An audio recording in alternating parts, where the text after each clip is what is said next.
More than 15,000 years, the First Nations walked upon and cared for the lands we now call home. Anishinaabe, Haudenosaunee, Ojibwe, and many others who were families, friends, and communities the way we are today. The town of Collingwood acknowledges the Lake Simcoe-Nottawasaga Treaty of 1818 and the relationship it establishes with the original inhabitants of Turtle Island. We acknowledge the reality of our shared history and the current contributions of Indigenous people within our community. We seek to continue empowering expressions of pride amongst all of the diverse stakeholders in this area. We seek to do better and to continue to recognize, learn, and grow in friendship and community, nation to nation. Thank you. I'll just acknowledge before we go to the agenda that Councillor Potts has commitments on Tuesday, so couldn't be here today. The motion to adopt the agenda reads as follows, that the content of the council agenda for October 3rd, 2023 be adopted as amended. 3 items to add. First one, item 8.1.1, staff report, PW 2023-14, which is the 2023 Environmental Services Mid-Year Operations Update, which was deferred to October 16, 2023. Item 10.1, Staff Report P 2023-27, Prioritization of Outstanding Ontario Housing Affordability Task Force Recommendations, Revised Staff Report and Recommendations. And 3, Addition of Item 16.2.2, Departmental Update, Water Treatment Plant Expansion. Could I have a mover and a seconder, please? Deputy Mayor Fryer and Councillor Baines. And any comments or amendments? Seeing none, all those in favor, and that's unanimous. Thank you. Are there any declarations of pecuniary interest today? Okay, seeing none, please let me know if you find yourself in that position. We're now I'll be seeking a motion to adopt minutes, and it's as follows. Regular meeting of council held September 25, 2023, and the motion is that the minutes of this council meeting be approved as presented. Could I have a mover and a seconder, please? Councillor Doherty, seconded by Councillor Ring. Any comments, questions? All those in favor? And that's unanimous. Thank you. Is there any business arising from the previous minutes? Okay, we're on to community announcements, and I'll turn to you first, Deputy Mayor. Thank you, Mayor Hamlin. I have a couple of items that I'd like to share today. I wanted to begin with mentioning that tomorrow there are 2 public sessions on the draft official plan. They will be held from 1 till 3 and 5 to 7 at the library's 3rd floor meeting room. These aren't available virtually, so please get out for it and provide your input. Looking for any and all feedback in preparation for the upcoming public meeting on October the 17th at 5 p.m. here in these chambers. That meeting will be available on Zoom or YouTube, though, for those that can't attend. And the other item was that last Tuesday, the YMCA held a Community Connect event to showcase the result of the $500,000 investment in the facility that just has been completed. Councillor Perry and myself were on hand to represent council and convey our appreciation for this vital community service. And they do have some plans underway to come and visit council sometime in the near future as a delegation. Thank you. Go ahead, Councillor Jeff. Thank you, Mayor Hamlin. Just simply to wish everyone a happy Thanksgiving weekend, and hopefully we get some nice weather other than the yucky that's forecasted. Thank you. Enjoy today, in other words. Councillor Doherty. Thank you, Mayor. I have no announcements today. Thank you. Thank you. Councillor Houston. Thank you, Mayor. Just 2 announcements. This weekend is your final chance to get your local produce, meat, and more all in one place, as it's the last farmers market of the year, running from 8 a.m. to 1 p.m. at the Pine Street parking lot. And Monday, October 16th from 8:30 to 10:30 a.m. In celebration of Small Business Week, the Business Development Center is hosting an open house for entrepreneurs and supporters of the business community. So this is your chance to attend and meet the partners and find out what they can do for you and your business. Light breakfast and refreshments are going to be available, and you'll have a chance to meet the team of business experts there. And that's all. That's great. Thank you. Councillor Ring.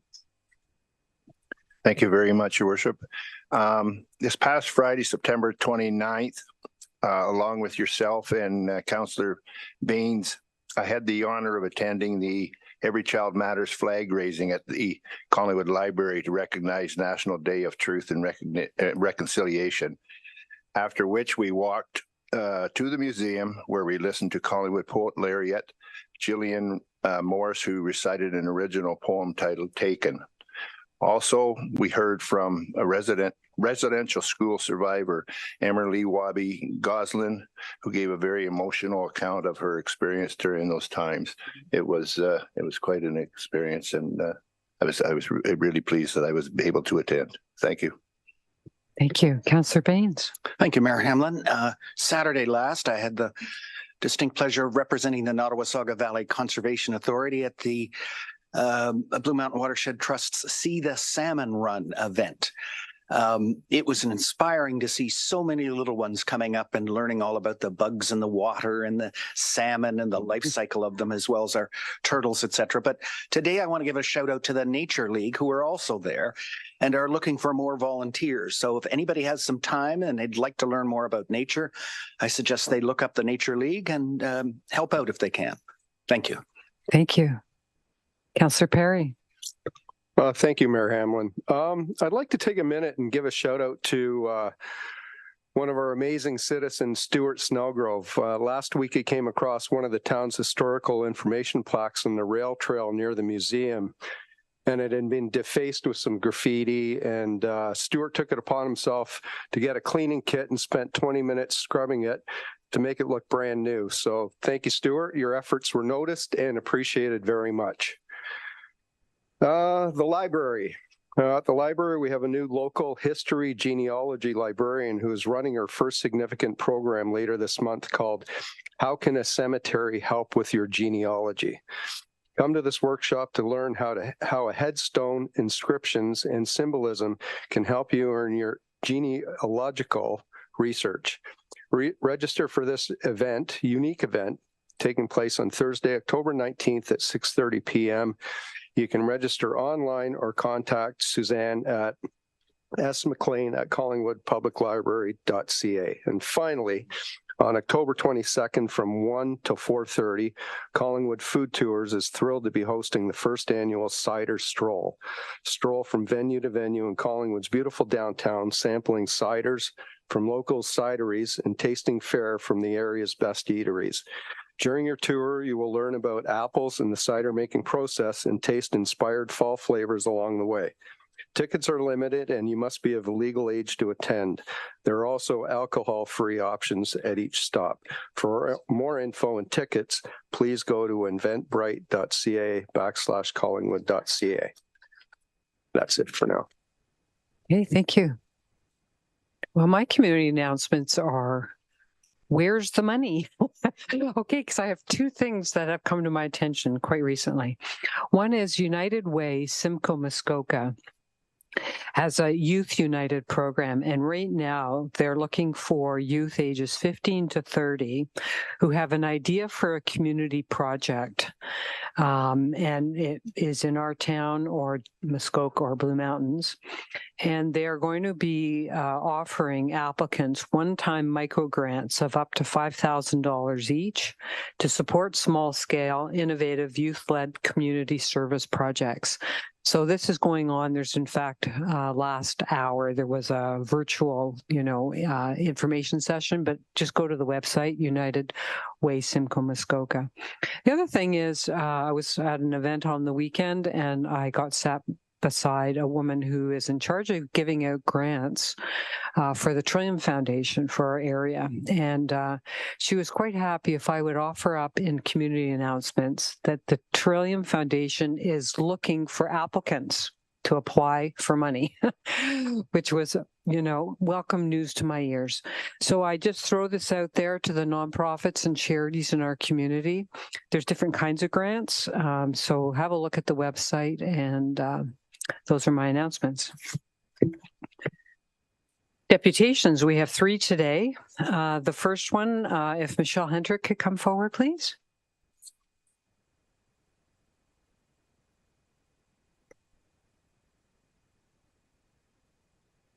Welcome.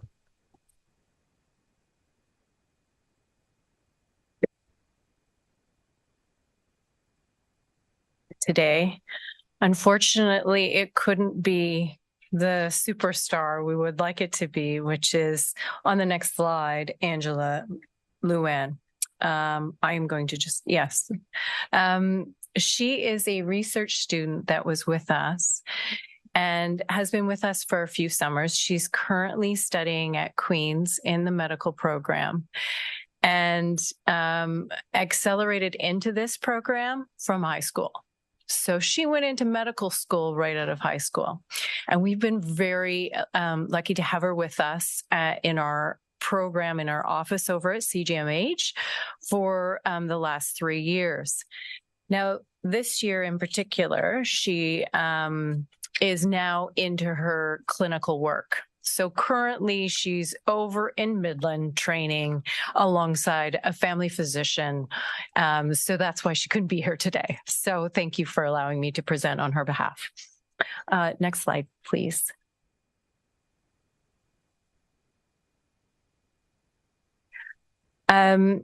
As you may know, young people do have the highest mental health and addictions needs, and yet we do have a gap in programming and service for youth in the province and in Canada.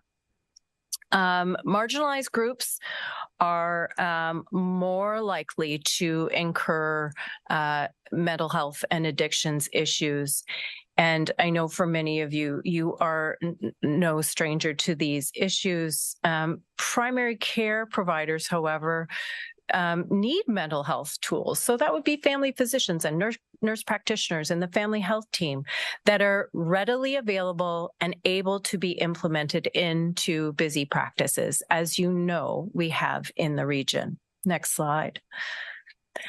So for the Community Safety and Wellbeing Plan, many of you are aware that many local surveys came up about what are the barriers to receiving mental health care.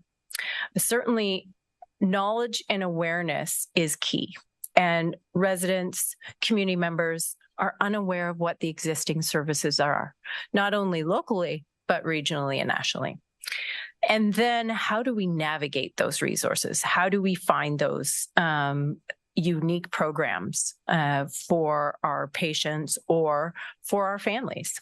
And so we struggle to navigate the network of services and resources that are out there from the multiple different financial supports and ministries. Next slide, please. In terms of commitments, though, there are ways that we can improve availability and accessibility and accommodate and accept services in our community. We really want to ensure residents and their families and service providers are aware of the services they can actually access. So in the next slide, please. So who are the folks that are really struggling with mental health and addictions? In the group of youth that we are trying to serve, and what centralized resource consolidating all of these services can we access, and what is available in South Georgian Bay? So Angela looked at how to research and verify services that are in the areas. And if we look at the next slide, in the first iteration of this, you can see that we worked alongside CGMH, their website, our website, as well as CCI, to post this resource tool. It was available as to where families and community members could start. But this was version 1. And Angela took this and mobilized it into another iteration. If you look at the next slide, they also had to showcase it or share it. She was sharing it with different stakeholders. And in an initial survey, 46% of respondents were unaware of local youth mental health resources, and 89% of respondents felt their awareness of local youth mental health resources actually improved. And so we did this through, which many of you know, is the Georgian Bay Interprofessional Healthcare and Wellness Research Innovation Day. Next slide, please. So how did we go about and how did Angela approach this with her team to make improvements? So reevaluating in 2021, there were several areas, specifically including support specific to equity deserving groups, promoting inclusivity, increasing accessibility by integrating features to improve navigation, as well as optimizing impact of the resource by distributing the tool to be more easily accessed to both service providers and users. Next slide. And so that required collaboration. So meeting with key community stakeholders, Angela and our project group met with psychiatrists, other physicians, family practice residents who are training here for 2 years, parents that have children who have lived experiences, various stakeholders or those that are working within the mental health services unit, and then other community members. All of that forming, next slide, please, another version. And so I have that with me here today. And that really looked at what we could have for a key legend. There are so many different resources on this. That legend really helps you understand what 24/7 access means, or what is available in a virtual format. So that legend became part of the program, as well as new categories, as I mentioned before, culturally specific care, LGBTQ2+, 2S+, and other services.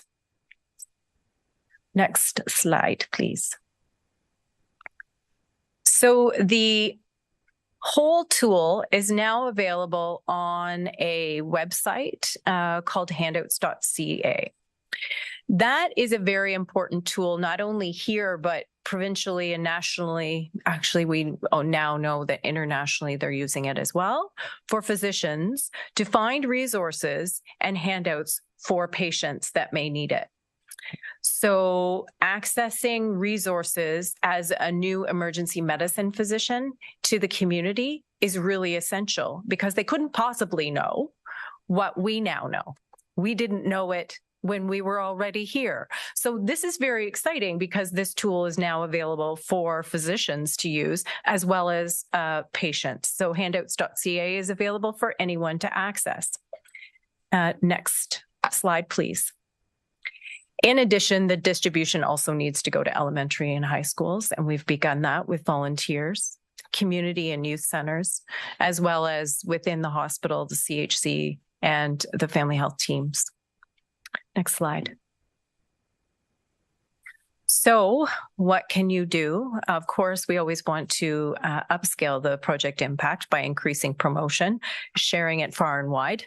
Please feel free to take some of our tools. And you will see on this particular deck, there is also an adult version of this guide. So this tool has been made in 2 formats. The Know and Be Still guide has the Know version, which is for youth, and the Still version for adult. Next slide, please. Thank you. So if you do have any questions about our project, please let us know. We too are very interested in initiatives that the United Way does. We were fortunate through COVID to work on a mental health project that involved our family practice residents that was supported by the United Way. We will look at that as well for this youth tool, as well as other initiatives that have come as a result of this project, as well the youth that have been involved in designing this for the community and for the providers that work in this particular area.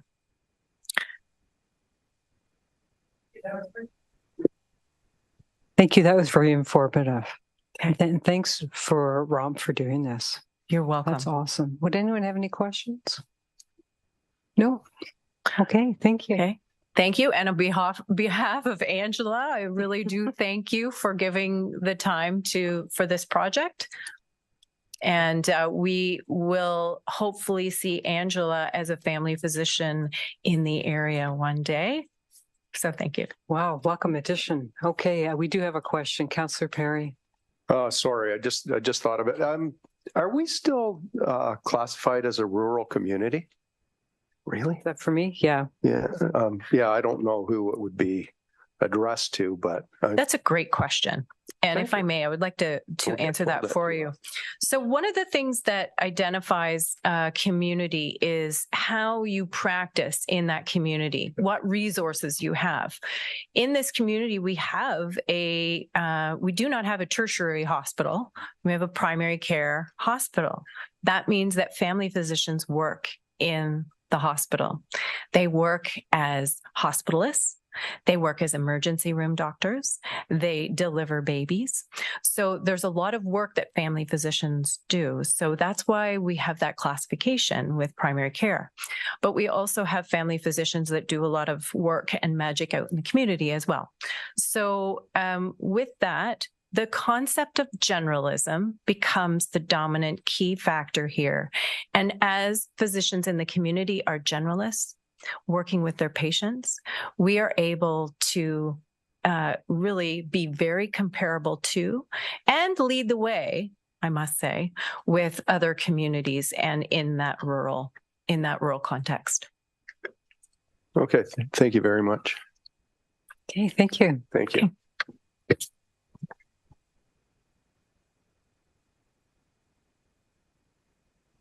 Our next deputation is from the Collingwood Climate Action Team, Catherine Daw. Welcome. Thank you very much. I think I have a set of slides somewhere. Okay, thank you. So first of all, thank you for the opportunity to come and speak to you. This is our second deputation asking for funds, and we so appreciated the funding that we received from you back in early 2022. Next slide. So I'm just going to cover some key points with regard to this particular deputation that we're making. Next slide. So since our inception in 2019, we've worked to establish a strong foundation that provides us with direction, clarity to our community on what we are about and how everyone has a role in the greatest transformation in human history that is already underway. We're proud that we are a registered charity, which we obtained, by the way, just as we were doing our deputation to you for funding the last time in March of 2022. We're proud that we're a registered charity, which is foundational for us in acquiring the funds to undertake the work to achieve our mission and vision. We've grown our supporter base substantially since early 2022 and have launched a volunteer campaign, which will increase our reach into the community, move people to positive action together, as well as our active participation in regional efforts, including financing and supporting of our footprint challenge to 7 other municipalities from Owen Sound to Wasaga Beach, and at the provincial level through our membership with the Ontario Coalition for Climate Emergency. Certainly, Collingwood is not an island, and the need for regional and provincial efforts in our local work is critically important. This is being undertaken as a means to share, learn from each other, and bring innovative and current successes to our community. One of our principles is to not reinvent the wheel, rather to use existing solutions and strategies that work. Next slide. In late 2022, we adopted an engagement organizing model that marries organizing, technology, and a culture of developing leadership in others. This includes a shift to a model that focuses on relationship building and mobilization of supporters at the heart of the work to create a resilient and effective organization. And part of that is establishing what I call an elevator pitch. our theory of change for Collingwood Climate Action Team.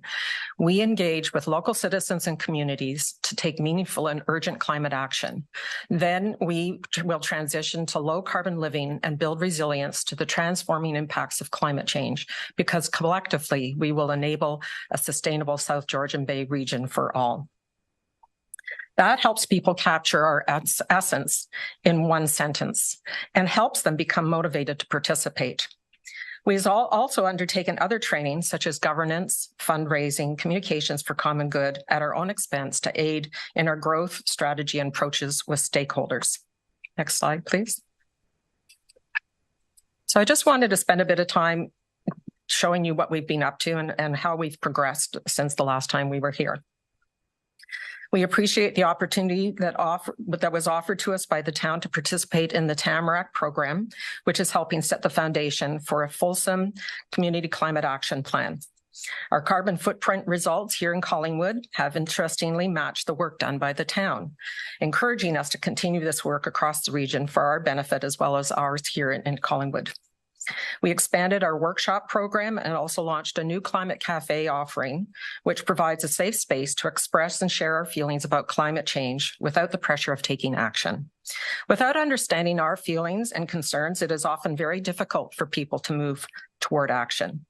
We've also created a partnership with Georgian College, specifically in the social services 2-year program, with workshops, cafes, and talking about climate impact in the social services setting. We continued and expanded our events. Earth Day, partnering with you, the town, saw well over 300 people, including young families and children, attend. Our new version of the 30 Days of Biking, it was too cold in April, so we moved it to June, used a model from Guelph, and some great learnings for next year are attributed to our first attempt of the June event. And our well-attended community gatherings with well over 50 people at each meeting. And of course, we appreciate the participation of councillors and Nicole Yardy at those events. Finally, the launch of a more formal volunteer program with a ladder of volunteer engagement, orientation sessions, and social engagement. For example, we have a high school student who's on our communications committee, and we have over 20 committed volunteers in the program with another cohort planned on October the 12th at 5:30 at the library. Next slide, please.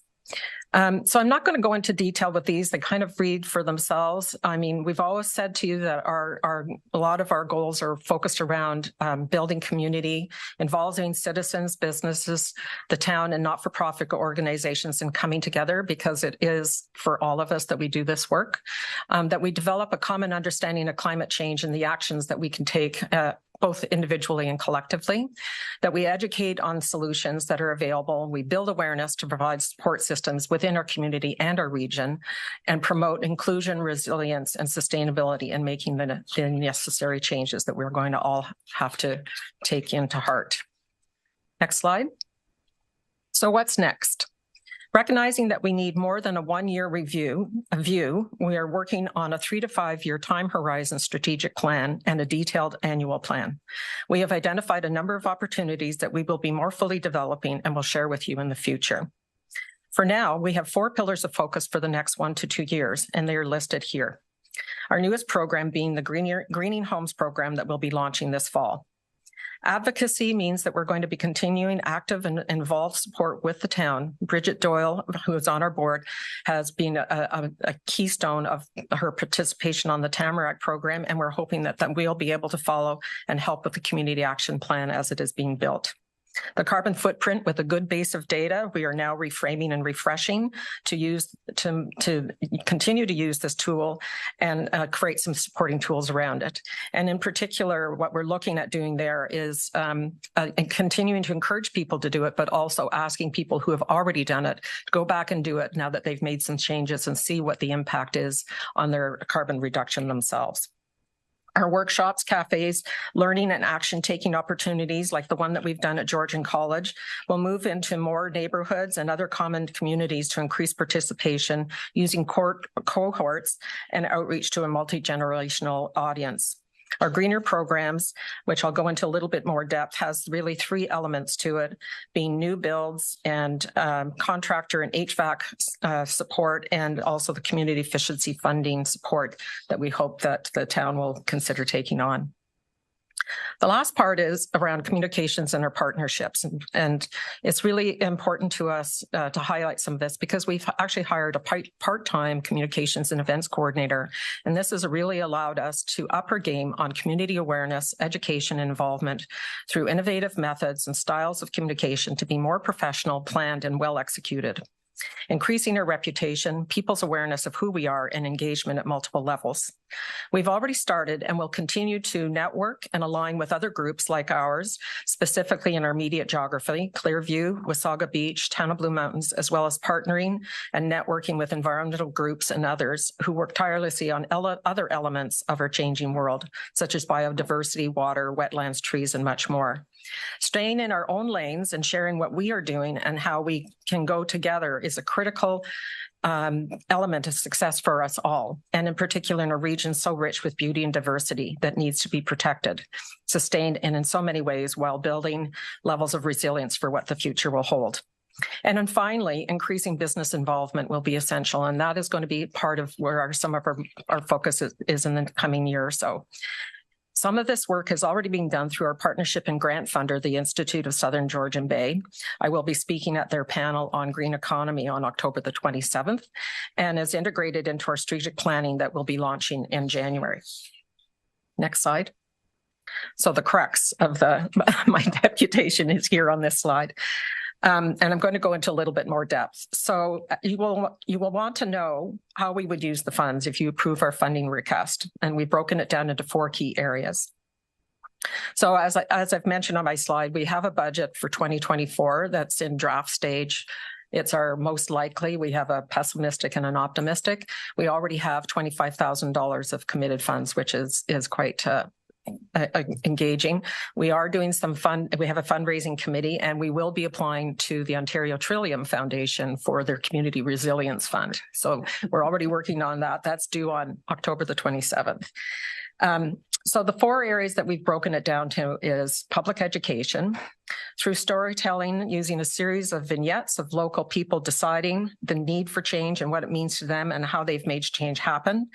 For continued workshop delivery improvements, growing our facilitator cohort and provides facilitator training, expansion of our workshop offerings, action tools, and developing further partnerships for this work, such as business and health providers. We're going to leverage off of our existing relationship that we've built with Georgian College and look to some of the others like Simcoe Muskoka District Health Unit, who has a lot of work that they've been doing around climate change and climate anxiety, as well as the Georgian Bay Family Health Team. Number 2 is that we will be expanding and refreshing to gain more people our carbon footprint project. We do those who have made change to see the impact on a household and pay our annual fee to Project Neutral. The new Collingwood Greening Home and Energy Program will include the development of relationships with developers, home builders, manufacturers, and contractors, including local HVAC and contracting development, education, and we will be hosting an expert panel discussion along with other events and actively support the town to apply for FCM's Green Municipal Fund community efficiency funding now for existing housing stock and increase in energy efficiencies. So we're really trying to reach out to touch new homes as well as existing homes to increase our ability to reduce our carbon footprint in as significant way as possible. The last one is our climate lens support to participate, hopefully, in your community climate action planning, to support community engagement being done by the town, to provide climate lens support and new practices and applications around that, to deliver lunch and learn staff workshops, should you desire, internal events on climate action that would be of help to your staff, regular advisory engagement, and continue to bring best practices and current practical applications and approaches for consideration and use. From 2019, with about $2,000 in the bank from asking people to put $5 in a bucket at some of our events, and we are now entering our 5th year. with $25,000 of committed funds already and a budget of $100,000. We're making positive impacts, partnering and supporting the town, building and mobilizing supporters, which is at the heart of the work to create a resilient and effective community and organization. Together, let's build a sustainable community we can be proud to leave behind. Thank you. And I'm happy to take questions. Well, thank you so much, Catherine. I know all of us feel so fortunate to have you and your team in our community. Thank you. Really, it's, I think you used the word tireless at one point in your talk, and I thought, yeah, that's our climate action team, tireless and professional. And really, you just have been the perfect partner for our town and for our community. So I'll just say on behalf of council, thank you. Thank you very much. And perhaps if I turn this over to our deputy mayor for a minute, I could bring a motion. Or is this a motion? A notice of motion. Okay. I'll get it by the time I finish my term. All right. So my notice of motion would be to refer this to our budget discussions, budget deliberations. Thank you. Okay. But there any questions from anyone? Yeah, Councillor Baines. Thank you.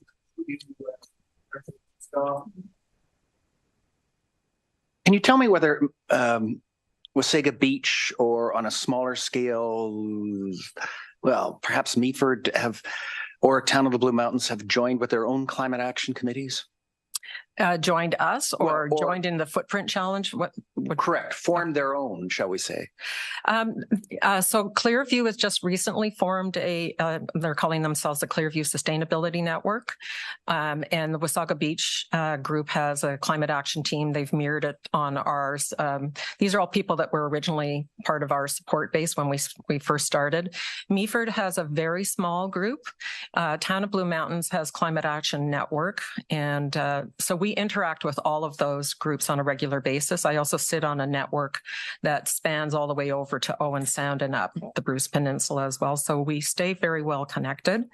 Our intent with the carbon footprint challenge was we originally said, okay, we'll do it for Collingwood. And then we realized that it wasn't going to be of value to very many people if we only did it for Collingwood, which is why I said we're not an island. So some of them have done it passively and some of them have done it more specifically approaching us to help them set it up. So for example, the Wasaga Beach team joined more formally about a year ago, I'd say, roughly. And so they're using it as a campaign to draw people in and they are collecting their information. So we hold the arrangement with Project Neutral. We get a dashboard, which gives us dashboard information for every one of the 8 municipalities, including Collingwood, that participates. And we issue that to people on a regular basis. So they get to see how many people are participating, what the average footprint is for their region. So Wasaga Beach has taken it on very actively. Georgian Bluffs, interestingly enough, a small municipality, but they've also taken it on actively. And so they also have their council planting a tree for every 5 footprints that they get. So they have a greenometer in their town hall.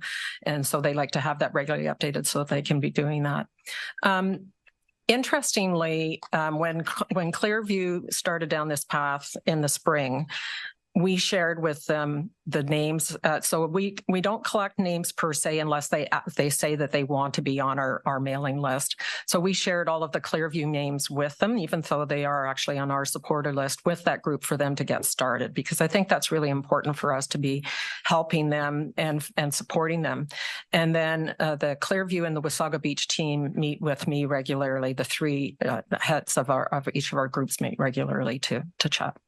That's a long-winded answer, but I hope thank you very much. It's very encouraging to hear there's growing synergistic support amongst other communities as well. So congratulations. That's a feather in your cap for keeping this going. Yeah. And I think the key is, we don't want to be at cross purposes with each other. It's better if we go together than apart. And as I always say, if you're an individual, if you are going to be an individual, you can go somewhere pretty fast. But as a group, you can go farther than you can go if you're not alone. Wise words. Okay, well, thank you very much for coming today. Okay, thank you very much and appreciate your time this afternoon.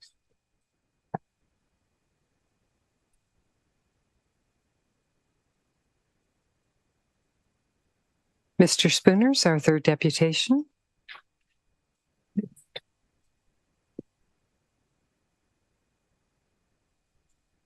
My name's Ken Spooner. I have been a resident of this town for all my life, 75 years.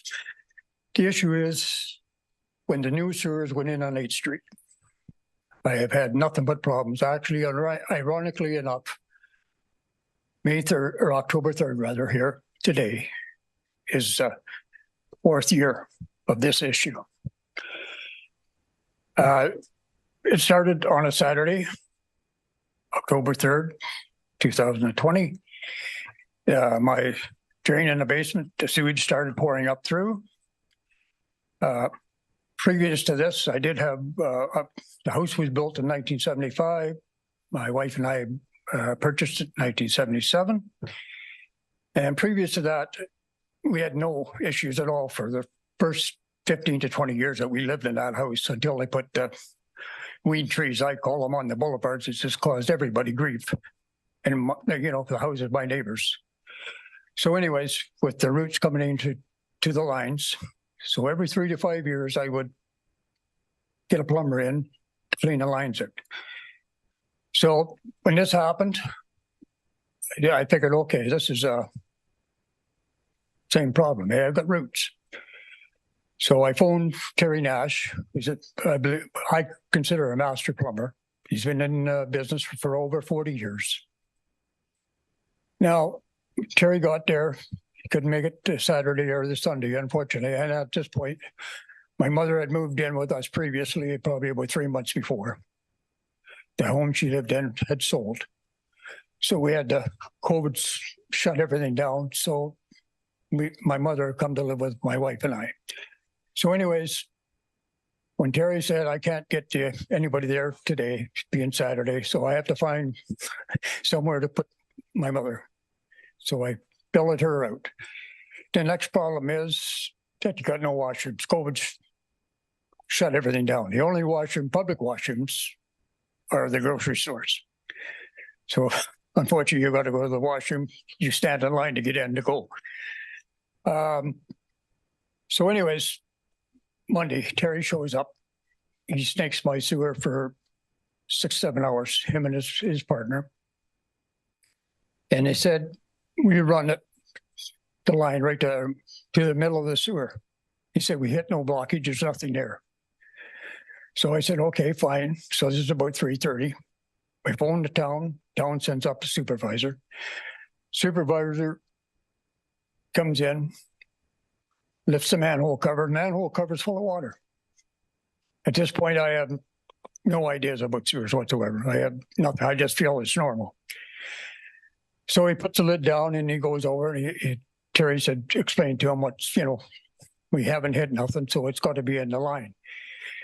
Supervisor said, okay, well, so Terry said, well, what do we do? And the answer from the supervisor is do what you got to do. And I turned to Terry and I said, what does this mean? Do what you got to do. He said, what we've got to do, Ken, is we'll have to dig it up the line, cut it, and camera it. And at that point, Terry said to the supervisor, can we dig up the boulevard? No, we can't dig up the boulevard. So the only choice we got is to dig up my line. Now, if you were in the same position as I was or my family, what would you do? Your COVID's got you shut down totally. The only washrooms available to you is the grocery stores. So my mother, my wife and I, we live on a pension. We don't have extra money for this. But said, you got to dig it up, Terry. We got no choice. So that's what we do. So they roll in about 9 o'clock on a Tuesday. And previously, I guess I'm getting ahead of myself. Forgive me here. When the supervisor left and Terry was packing up his tools, Terry come out. He said to me, there's a vibration. He said, I can feel a vibration in the pipes. So what they're doing, he said, is backwashing it the sewer farther up the line to clear it. So Terry, as I said, comes in Tuesday, we dig up my yard. They're finished about, Terry got it, they had it dug up about 11:30. So I phoned the town and I said, okay, we got it dug up. Can you send somebody up? Yeah, we'll get you right after lunch. Said, fine. After lunch, we wait. Terry said, well, I'll take the boys and we'll go out. I said, fine, I'll wait here in case somebody comes. So they dig up, or as I said, will you wait? To 1 o'clock. Shortly after 1, I phoned. I leave a message to get nobody. But this time the plumbers are sitting there, standing there waiting. And he said to me, well, we might as well, we'll put a clean out for you. I said, well, what's that? He said, so whatever the cost of the material, because he said, you're paying their time anyways. So I said, yes, by all means, go ahead. So anyways, 2 o'clock rolls around, nobody. 2:30 finally, Terry and backhoe operator said, we'll go up to the town facility and bring somebody down. So they go to the town facility and they bring back Chris Potts, who was on the camera before he was a councilman here, and they camera it. And I said to the supervisor, what's the issue here? He says, inconclusive. So I said, oh my God, okay. So, and my plumber said to me at that time, he said, you need to get a lawyer. I said, I can't afford a lawyer. I said, I can't afford to roll the dice. I said, I have to take this man at, his word. But the plumber's saying to me, it's not your problem. So anyways, I'm in a quandary here. So anyways, at this point, everything goes well. I got no more problems for about 6 months.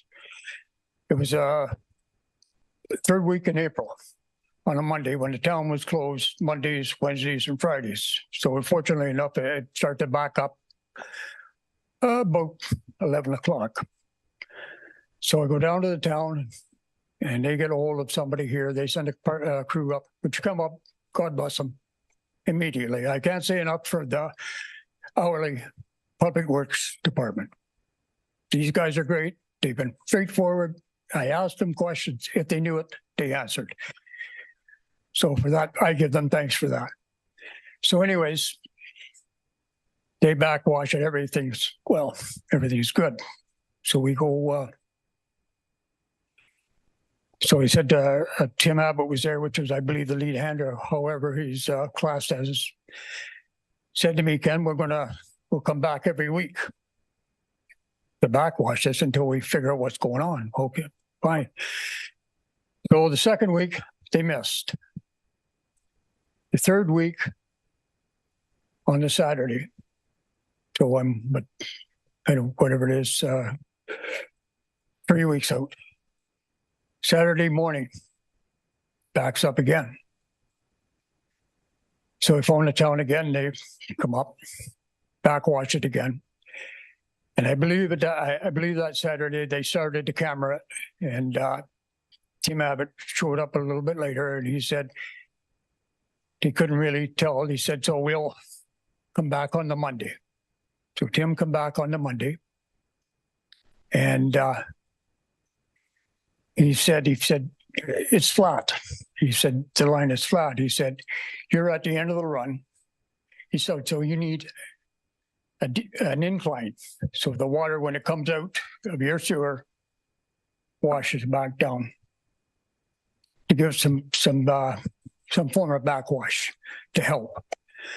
So I said, okay. And this is when, again, I'll back up here for a bit.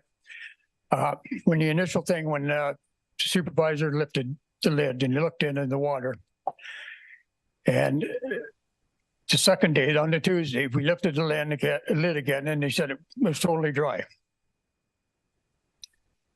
And I said to him, oh, it's empty. He said, oh, it was empty yesterday. Or dry yesterday. And I thought, why would he lie to me about this? So anyways, after Tuesday, the Wednesday, I phoned Dan Cole, I believe his name was, who was just supervisor. And I said to Dan Cole, I don't drink. I said, I don't do drugs, and I'm not senile. So why would he tell me something like this? And he said, well, he said, if he's backed up like that, he said, the rest of your neighbors down the street, their basements would all be flooded. And I thought at that time, he's got a crucial point here. But when Tim Abbott said to me about being flat, I thought, okay, now I understand. Because I know my next door neighbor, she had a backflow well put in previous to all this. The neighbor next to me, or next to her rather, the house was vacated or boarded up, or might even have been torn down at that point, but I think it was still standing. It had been vacant for about 2 years. So, and there was the issue there was at that point, was where the blockage was. Mr. Spooner, your 10 minutes are up. So maybe if you could sort of leap ahead to where you're at today and what you're looking where I'm for at from today. council. I've been fighting this for, as I said, 4 years today. I've had meetings with Peggy Salma and with Sonny Skinner. We had a resolution, or they had a thought that they would put a backwash system in my basement, which is not conducive. It takes 5 to 10 days apparently to do this, and it's a bandage. It's not a fix. So where I stand today, right now, is I want the money that I paid, because this thing has caused me financially, physically, mentally.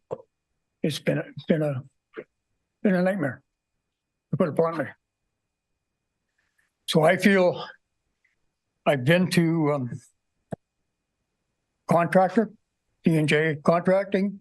They said to me, we've signed off. The town signed off on it. They had put it in.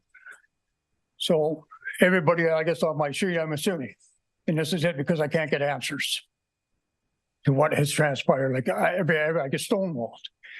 And as I said, I've been lied to. And I said, even my property has been trespassed. You have the thing. When the supervisor when Peggy Solomon said to me, Ken, we're going to camera your sewer. Well, 2 years ago, said, we're going to, I said, fine, Peggy. So 2 weeks later, I said to Peggy, the only prerequisite to this I have is I don't want to talk to that supervisor. I don't want to see him. And I don't want him on my property. Okay, Mr. Spooner, I think if I could just ask you to summarize exactly what you're looking for from council. What I'm looking for is I want to be paid back. I want this line fixed properly. I don't want a backflow valve. I want it fixed. Now, whether that maintains digging it back up and doing it properly, but that's what I want. I want it fixed, and I want the money that it incurred me more costs that I didn't need to pay. That's what I require. Okay, thank you for explaining all of that to council today. I appreciate your time. And when do you feel that I will get an answer? Well, I think council can talk. Council will talk about this, and we have some questions for staff as well. So someone will get back to you though if you don't get an answer. Guarantee me this, because I've been down this road before, and no disrespect. I know. It's been 4 years. I understand. Okay. Call my office next week if you haven't heard anything. Okay, I appreciate that. All right, thank you. This has been going on a long time, and I know Mr. Spooner's been into my office as well. Director Slama, is there anything you want to add today to what's been said?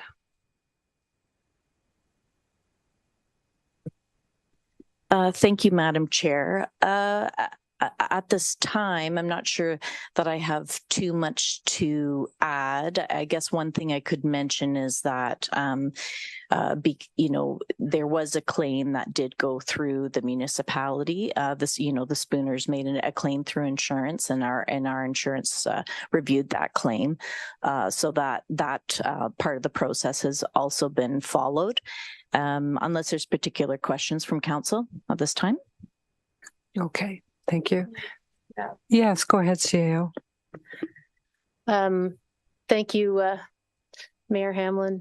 I would mention that the pipe in question is the pipe under the road. So this is about whether the pipe under the pavement that takes the sewage from Mr. Spooner's street back to the plant is in fact functioning well. I would note that it was TV'd at least twice, possibly 3 times. And we did have the validation of the contractor who built it and the designer who designed it, as well as a third-party review in progress to confirm that it was in fact constructed to good standards and as was designed. I think this is an unfortunate situation. As far as I'm aware, one actual spill happened, which Mr. Spooner described fully. And there was a second one which seemed like it might happen. To my knowledge, it hasn't backed up into his home again. And we have been flushing that line on a regular basis for about 4 years now. So every 2 weeks or so, we've had a truck of water there, sometimes a truck of warm water in the winter, to make sure that appropriate care is being taken with this resident's concerns. They are obviously meaningful to him, but I did want you to know that staff had taken reasonable steps to make sure that Mr. Spooner's concerns have been addressed since they've been brought forward. Thank you. Thank you. And just before I open to council, I just also wanted, did you mention there's a third-party ongoing review? Is that like currently? Thank you. Could someone give us some information about that? Yeah, thank you. Thank you. Through you, Madam Chair. So we did make a commitment to have an engineer take a look at the design. We have looked at it internally. We've also had the engineer who completed the design review it, as well as confirm the as-built information. But we did say we could have a different engineer from our roster take a look at it. And can you give us any idea when that might be complete? Through you, Madam Chair. At this time, we haven't initiated that process, just focusing on some other priorities. So managing some of the other things that we need to do, I would say 3 to 6 months. Okay, thank you. And perhaps my last question will be to our clerk. Could you just give us some information about the insurance claim, please? Certainly. Thank you, Your Worship. I can only be very succinct. Obviously, it's a private matter, his personal claim that Mr. Spooner has with the town. So it was provided to our insurer. Our insurer retains an independent adjuster who had looked at the matter and provided the feedback regarding the denial of the claim and the process that Mr. Spooner should follow should he wish to pursue it. Okay, thank you. Are there any questions from council? Yes, Councillor Perry. Thank you, Mayor Hamlin. I guess I direct this to Director Slama. The flushing of the main, you say that's being done every 2 weeks. I'm curious as to why, and are there any other mains in town that need to be flushed this regularly? I find it kind of, I know on my street, I live on a street that's 12-ish years old and never seen that happen on our street. So thank you. Go ahead. Yeah, thank you. Through the chair to Councillor Perry. Very, very good question, and you are correct. So it isn't, well, I would say it is not typical for the town to flush many mains. We do have approximately 5 or 6, I can't remember the exact number, sections of sanitary mains that we do flush on a regular basis.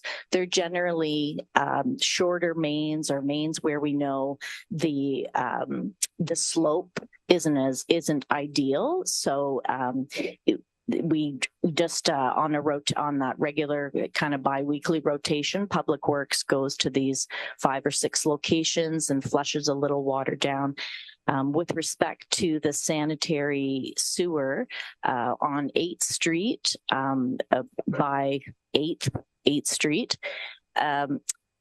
Mr. Spooner is the last on the line. So for sure, flushing the sewer from the upstream manhole just helps make sure that things are moving along because there's not a lot of flow from the one home. Okay, thank you very much. Thank you, Mayor Hamlin. So I just wanted to clarify, I guess through to Director Slamo or the CAO, I was really surprised to hear the timeline for a third-party review, because if the third party's doing it, I'm not sure what kind of time is involved from us. Is it availability of a third party to do it? Or I was really shocked. I was just shocked to hear 6 months and why we couldn't get to it sooner. That was all. Go ahead, Director Slamo. Thank you. Through the mayor to Councillor Jeffrey.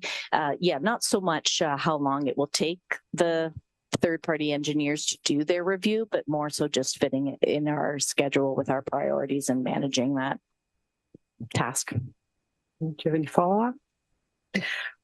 I guess I'm misunderstanding, because I guess I don't know how much we have to provide to a third party to review it, how much time that really takes. We obviously already have the historical file on it. Would it not? I mean, I don't know, because I don't work in that department, but to me, it would seem that we could simply hand over the information and a third party would take it and run with it. I was just not sure where it fell within our priorities or work that would hold it up. I think we'll just ask the CEO to comment on that. Thank you. This is one of the items. So when we do use our roster, typically our engineering roster, we need to write out a full scope of work and get a price from the next person on the roster for the work that's going to be carried out. And there is a backlog of existing work, people who are adjacent to developments or other pieces that we need to make sure get carried out first. We do have a bit of a crisis in the engineering resources that we have available, and a vacancy or two that are really contributing to this. So I think that ideally it wouldn't be a huge thing, but right now we're just trying to keep things above water for the really key items that are important for the community to move forward. Thank you. Thank you. Would there be any other questions for council?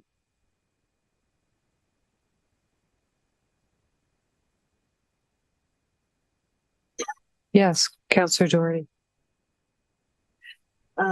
Thank you, Chair.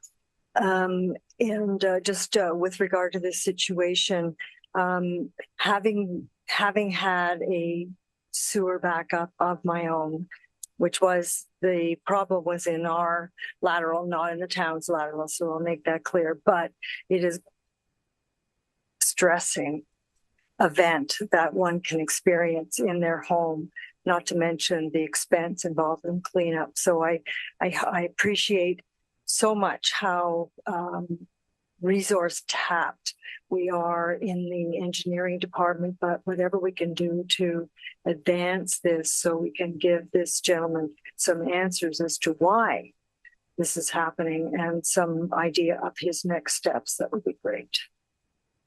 My view anyway. Thank you. Okay. Director Slama, did you want? Thank you, Madam Chair. And I just would like to, mention to council that, we have looked, we did address Mr. Spooner's concerns. We did, respond when Mr. Spooner contacted the town, and we have spent some time and effort with some investigation, including the 3 times that we have cameraed his sewers. As one example of the time and effort that staff have put behind this. Just thank you. Okay. Yes, Councillor Ring. Thank you, Your Worship. Just have listen to this, what was mentioned here today. I'm having a real concern with a place that's been built since 1975. Had no issues until they do work on the road, and coincidentally for the next 4 years we're having trouble. I'm not saying that anything with them in this. Yeah, sorry. I think we're going to have to just recess until we solve this noise problem. It seems to be getting louder. So hold your thought, Councillor Ring, because we will come back to you as soon as we reconvene. How long should we go here? Let's say 10 minutes and we'll see how we are. Thanks.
Hey, noise problem solved. And we're back at item numbers.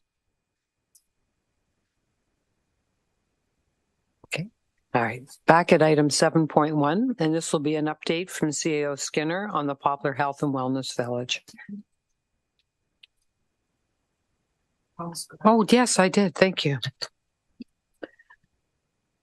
It was so exciting during the break, I forgot I was coming back to Councillor Ring on Mr. Spooner's deputation. So I'll just go back to you. Thank you. Thank you, Your Worship. And despite you could have carried on, because I was just going to say you had mentioned that we will discuss this matter and get an answer back hopefully in the next little while. So mine were just some concerns that I think would probably be better during those discussions. So I was just going to leave it at that for now. Okay, thank you.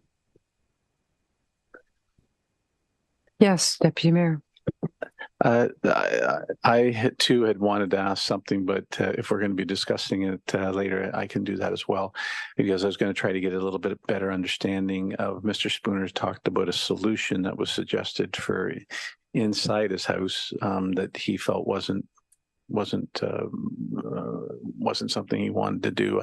I would just like to understand that a little bit more too. So, well, perhaps is this something, Director Salama, you could address right now? Yes, thank you, Madam Chair. Through you to Deputy Mayor Fryer. What Mr. Spooner was referring to was the opportunity to have a backwater valve installed on the sewer lateral. So this is a valve that would prevent waste coming from the main, the sanitary main in the road up a lateral. So I would agree with Mr. Spooner that that is a Band-Aid solution, right? It would still allow for, you know, that potential if the lateral was going to back up, the lateral would still back up, but it just prevents it at a point from it prevents it from backing up in a basement, right? And backwater valves also require the resident to check them and be mindful of them, you know, check them to make sure that they can operate properly. They're not stuck open or anything like that, so that they will function when they need to if there was going to be a backup in the main. Just to follow up, if I may, did Mr. Spooner mention that a neighbor had that installed? Did I hear that correctly? Go ahead. Yeah. Through the chair, Mr. Spooner did mention, I heard him say today that he thought some other people on the street have that. I have not confirmed that. Thank you. So if I can just ask, if this matter is going to come back, do we need direction? To give direction from council to staff to bring this back? And my thought is when the third-party review has been completed.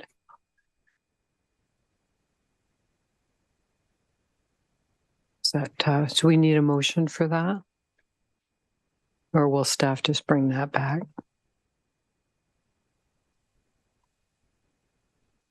Sorry, thank you, Your Worship. Just for clarification, so we would advise Mr. Spooner that the third-party review will be carrying on and a formal council response would not be provided until after that's received? Yes. So I'm thinking, if just to be clear, that the third-party review, which we understand will be undertook in some 3 to 6 months, that might be reported back to council. And so council can see what the determination would be. So do we need to give direction to staff to come back to council? Yes, we do. Okay. So I'll turn this over to you, Deputy Mayor. And does this need to be a motion as well, or just okay. All right. So if we waive notice, we could deal with this today.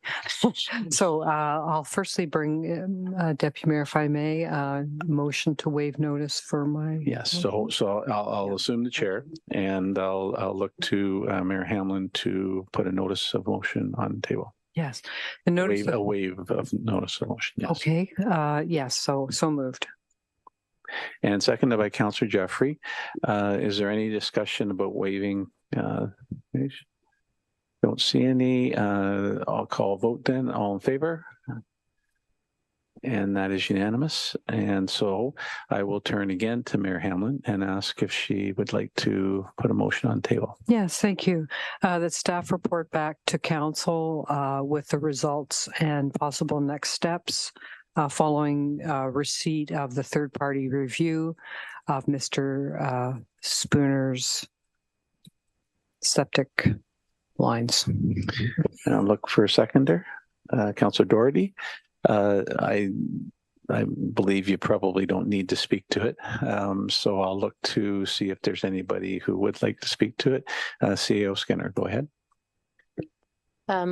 Just to be clear, the third-party review is not of Mr. Spooner's septic lines. It's of the town's infrastructure that flow from Mr. Spooner's lines. Just to be clear, I didn't want you to be confused at all. So I just mentioned that. Thank you. Yeah, no, thank you for that correction, because I was hesitating over what the right line was. So with that amendment. We have that amendment, and Councillor Doherty's in favor of that. Any further discussion? Councillor Jeffrey. Thank you. I'm just really thinking about proposing a 3-month timeline as opposed to a 6-month. 3 to 6. I know we have a list of priorities that might have to be juggled a bit, but I don't know if council would support that, but I'm thinking it needs to be sooner than later if we can get to it.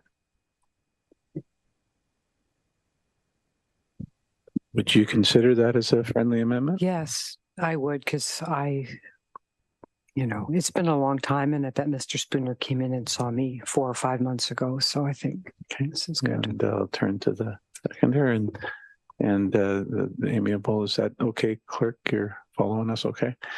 Any further comments? Councillor Ring. Just a question on the peer review. I personally think 3 months is too long for him to wait, but it is better than 6 months. How do we know we can have the peer review if that's the only thing we're waiting for is the peer review? If they can't, whoever is going to do it, if it can't get done for 6 months, I think we're going to get in within 3 months is going to be tough. Like what's all going to be involved on the peer review to let us know what's if there's any issues with the main. We're going to be into the winter months, and it'll probably get put off longer anyways. I'll turn to CAO Skinner, and if yourself or Director Salama, I'm not sure who would respond to that. Through the chair to Councillor Ring, it doesn't really matter if it's summer or winter. When we go open the person holes and look down there, they'll then take the invert elevations or whatever's required for that pier to assess that it was built according to the design, and the design used good design principles.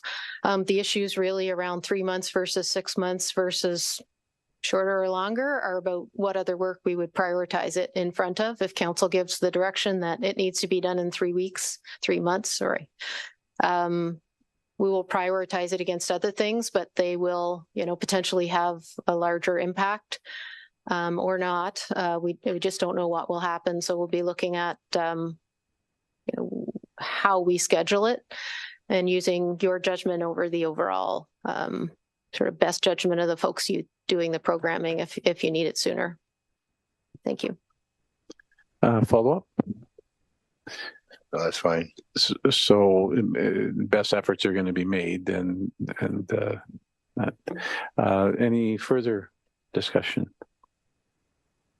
Then we have an amended motion on the table. Is everybody comfortable? They know what they're voting on, or would they like it read? Okay, so I will call the matter to a vote then. All those in favor? And opposed? So noted, but carried. And I will turn the chair back to Mayor Hamlin. Thank you. So we're now on item 7.1, and I will turn to our CEO, who's going to give us an update on the Poplar Health and Wellness Village. Thank you, Chair. We're doing a reoccurring update on the Poplar Health and Wellness Village because it's of great interest to council and I hope the community. So this is this month's update. However, there's not a lot to say since you had a pretty comprehensive update from Director Valentine last month. The companion development agreement negotiations had successfully concluded, and the agreement was in a form that could be executed by the parties pending the final payment of the outstanding invoices, using council's direction to come to that conclusion. The proponent is focusing on providing feedback through the official plan review, and we are meeting with their professional planner this week. They had some comments around the planning designations and then text related to the site.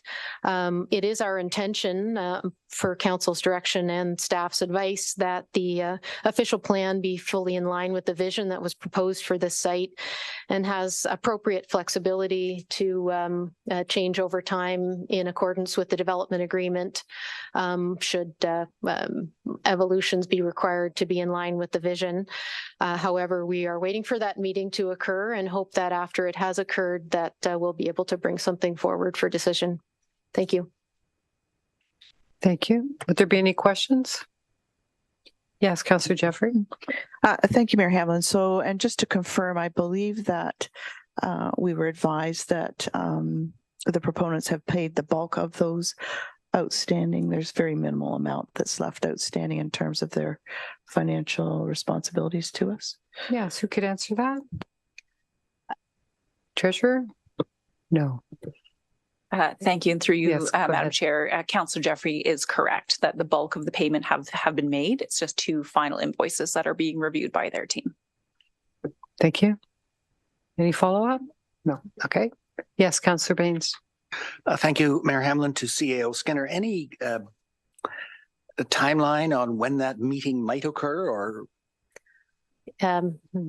has Through it the been chair, scheduled? it's on Thursday. And I mean, one would hope that one meeting will be enough, but once we have that meeting, we'll have a better scoping of if there's any showstopper issues or just a meeting of the minds to make sure our intentions match. Okay. I'll move on to item 8. This is the report from our last committee of the whole meeting. All of the items were approved at that time by consent. So they're all grouped together there, although I'll just remind council that, of course, they always have the right to change their mind on any particular item. If you want a matter pulled for discussion or change, just let me know.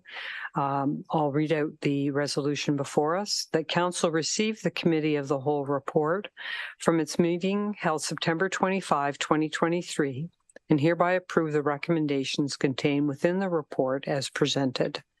P 2023-26, approval and authorization bylaw to execute a site plan control agreement for 32 Oak Street. PW 2023-11, Highway 26, water main request for advance funding. PW 2023-15, semi-annual water and wastewater uncommitted hydraulic reserve capacity update. T 2023-19, budget guidelines and preliminary environmental scan for the 2024 budget. And C 2023-2022, administrative monetary penalty, that's the AMP or AMP system. With an addendum to be provided. Is that today? No. Okay, good. That's coming up still. All right. So could I have someone move this, please, and second it? Deputy Mayor Fryer and Councillor Doherty. Would anyone like to pull any of these? And that would be Councillor Jeffrey.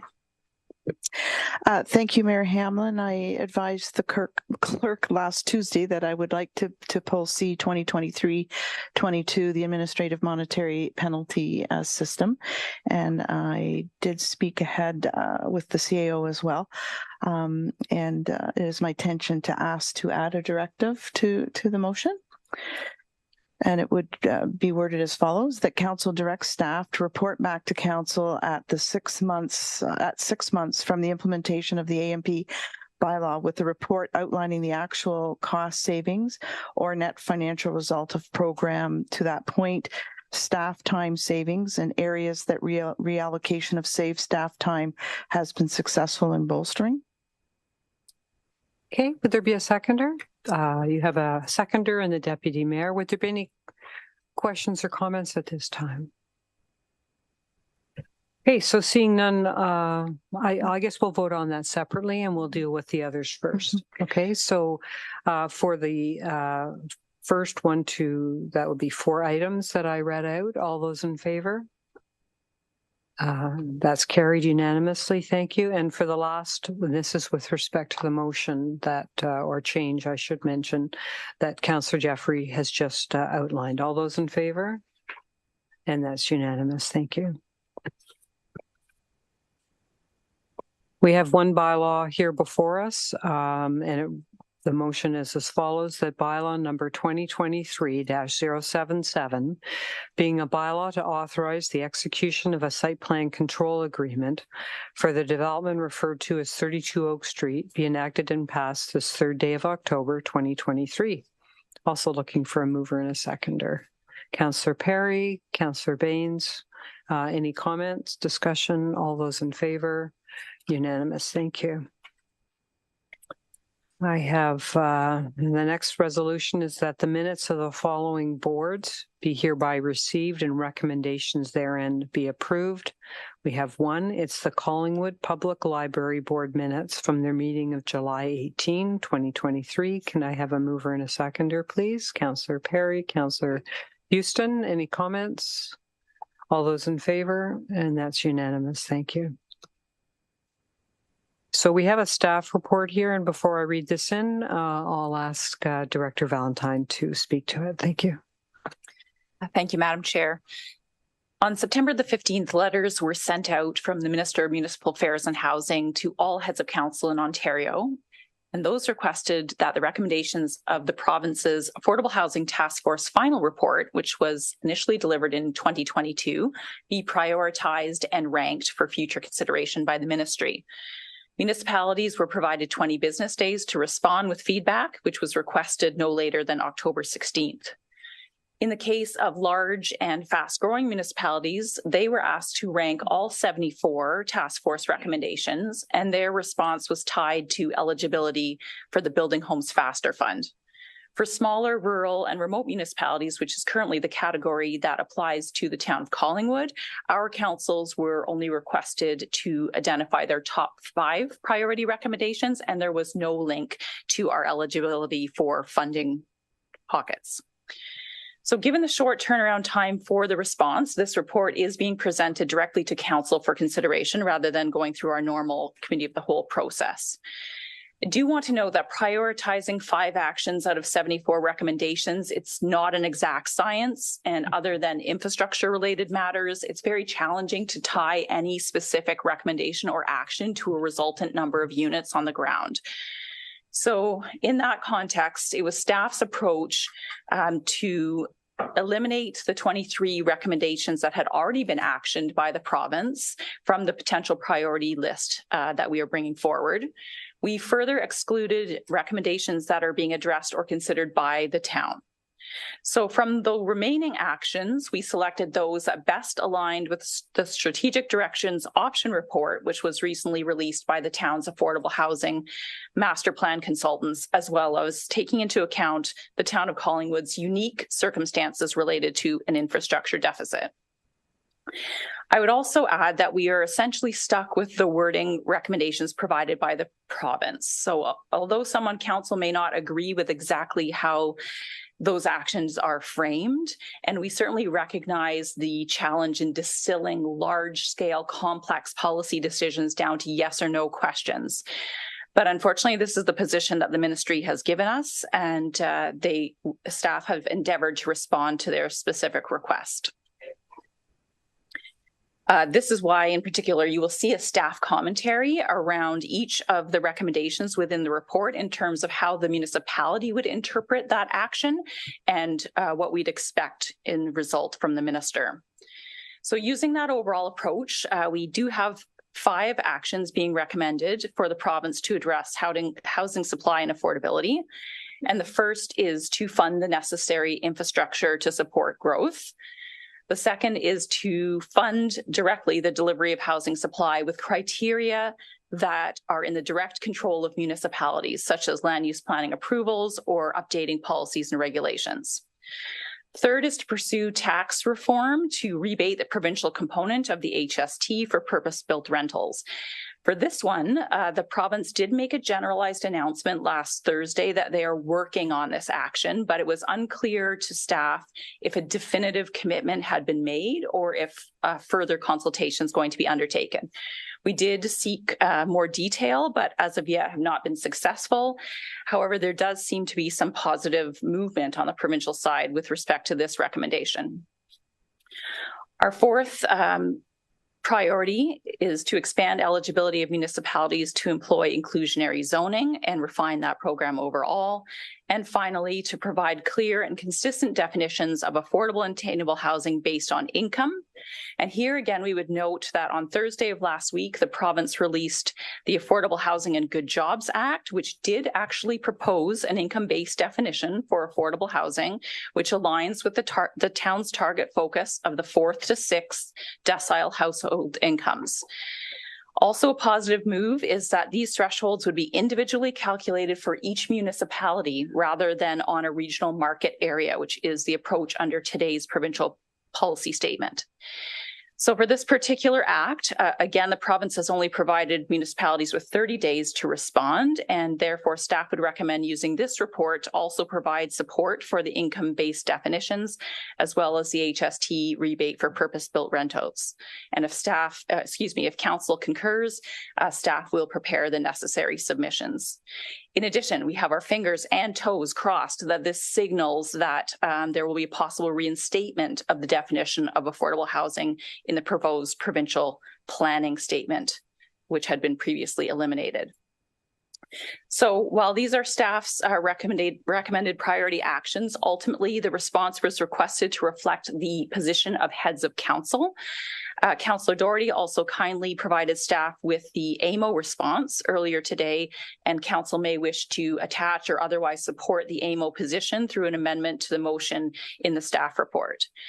So given that the end messaging to the province would reflect council's specific position, we did provide some alternatives in the staff report to the 5 recommendations that have been advanced. We would note that some are challenging for staff to support from a good planning and sound municipal finance perspective, but they would nonetheless serve to spur on an increase in housing supply.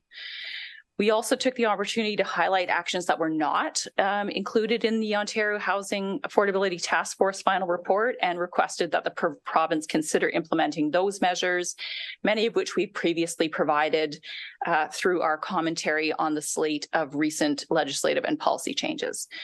So thank you, Madam Chair. That concludes the summary of the report.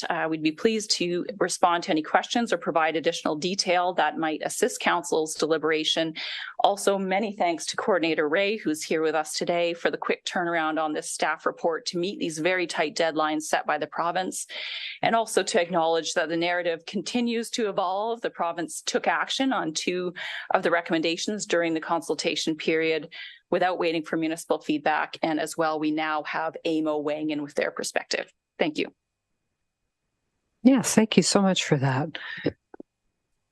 I'll read in the motion at this point that staff report P 2023-27, prioritization of outstanding Ontario Housing Affordability Task Force recommendations dated October 3, 2023 be received, and that Council submit a response to the Ministry of Municipal Affairs and Housing by October 16, 2023, prioritizing the top 5 recommendations for action from the report of the Ontario Housing Affordability Task Force based on the content of this report, and that this report be submitted in response to ERO 019-7669, changes to the definition of an affordable residential unit in the Development Charges Act 1997 for the purpose of a municipal development related charge discounts and exemptions, as well as any future consultation opportunities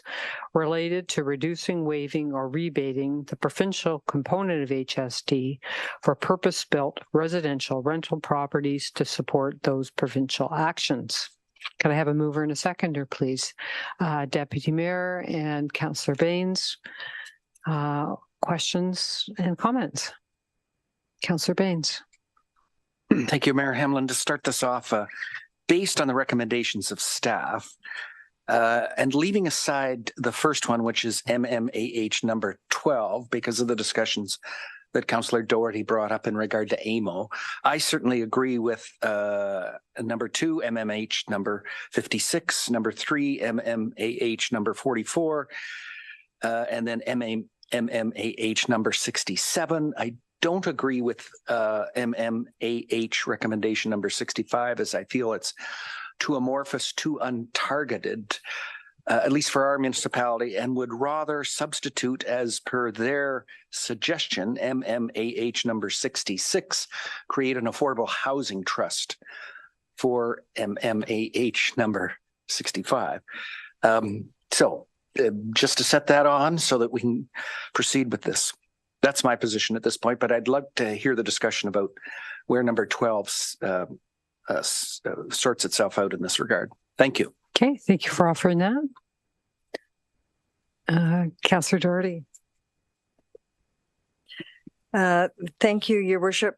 First of all, I really want to thank staff and congratulate staff for a thorough report undertaken under very tight timelines. In addition, the demands of the province for this prioritization are really almost untenable because we are being asked to boil down some very complex planning issues into very simple yes and no answers.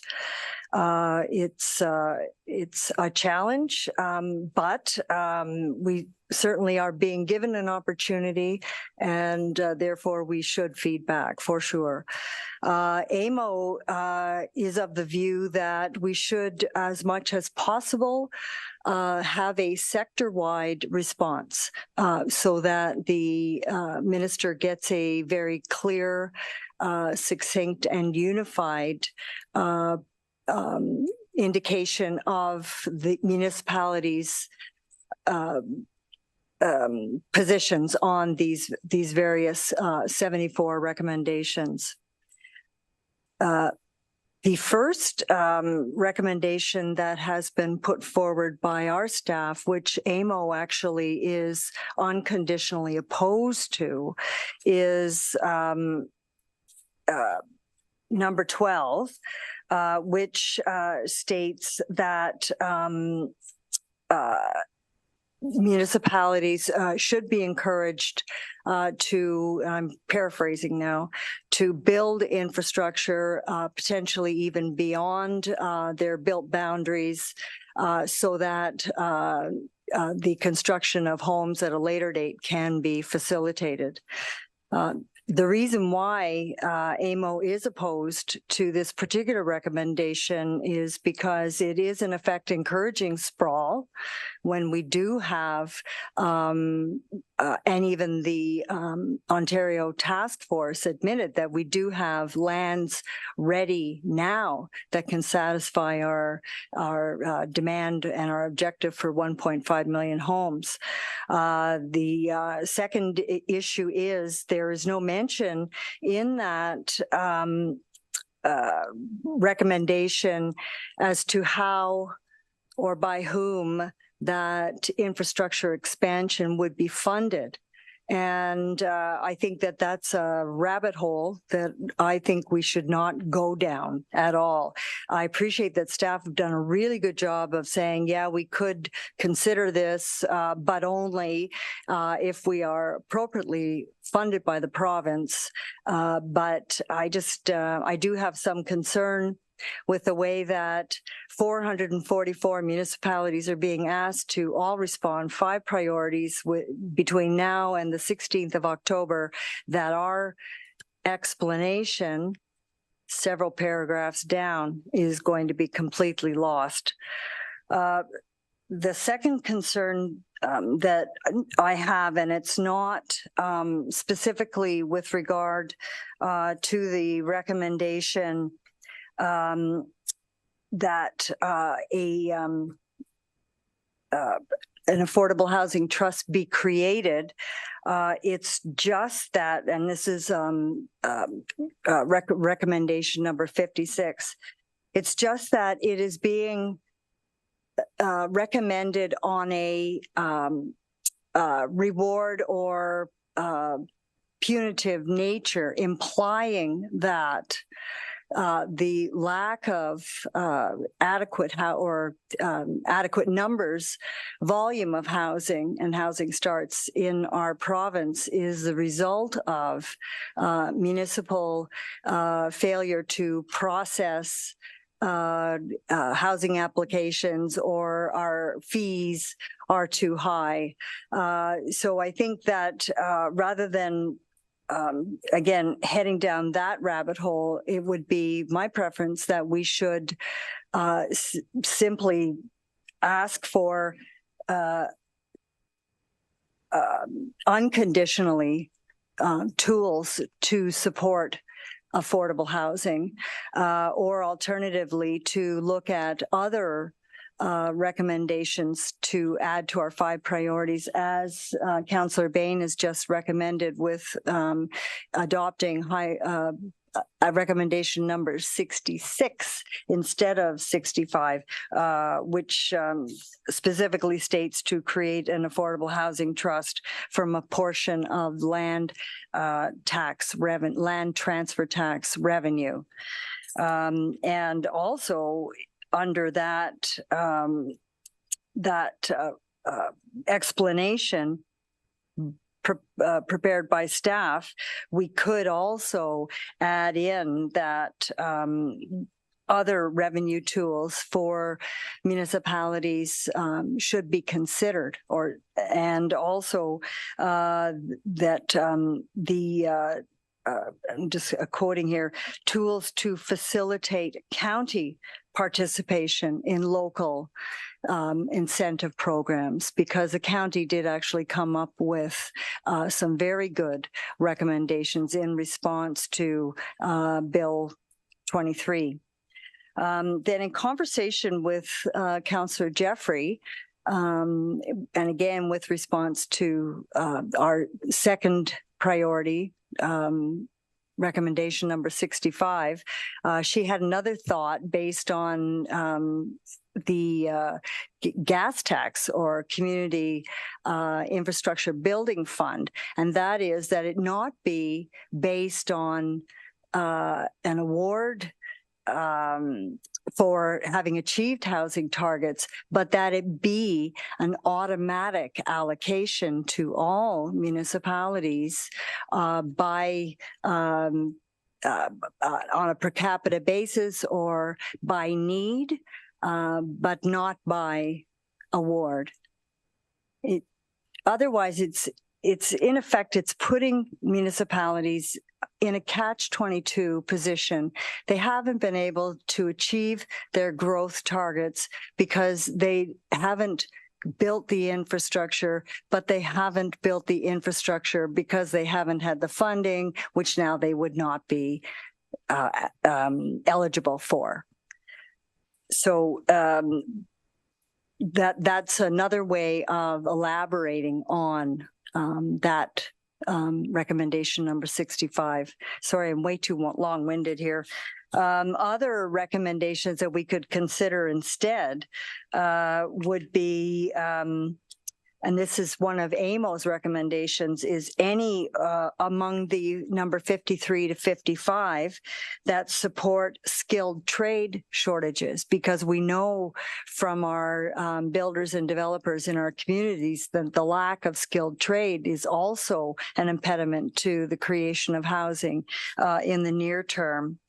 And also number 51, which is another recommendation that AMO are endorsing, to withdraw infrastructure allocations for development proposals that fail to materialize. Thank you. I guess the other thing that I could add, that as we agree, whatever 5 priorities we do finally agree on, that we should copy this report to AMO. Thank you. Okay, so perhaps you'll make a motion at the appropriate time. Okay, any other comments? Councillor Jeffrey? Thank you, Mayor Hamlin. So I think it's so great for us to have an AMO representative who has firsthand access to this information. It's extremely helpful. And I think that similar to just not copying the letter to AMO, but somewhere we need to make comment in this response that we support AMO's work on our behalf, and strongly urge that their input be listened to on behalf of all 444 municipalities. I do agree our voice is going to get lost in a lot of responses that are probably going to bring out equal responses across the board. So if you've got however many recommendations and they all come out with even, then it gives the province the platform to just pick what they want to deliver on.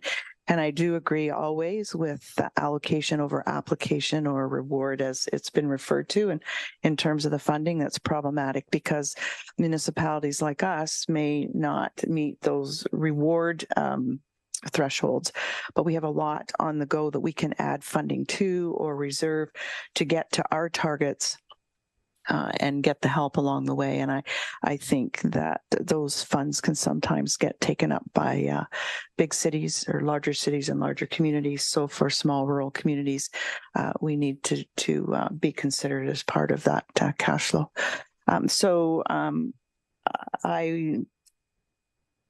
I guess that really with the elimination, I would probably support not including number 12 as one of our top 5, and I would support any of Councillor Doherty's suggestions. I'd leave it at that. Okay. Deputy Mayor.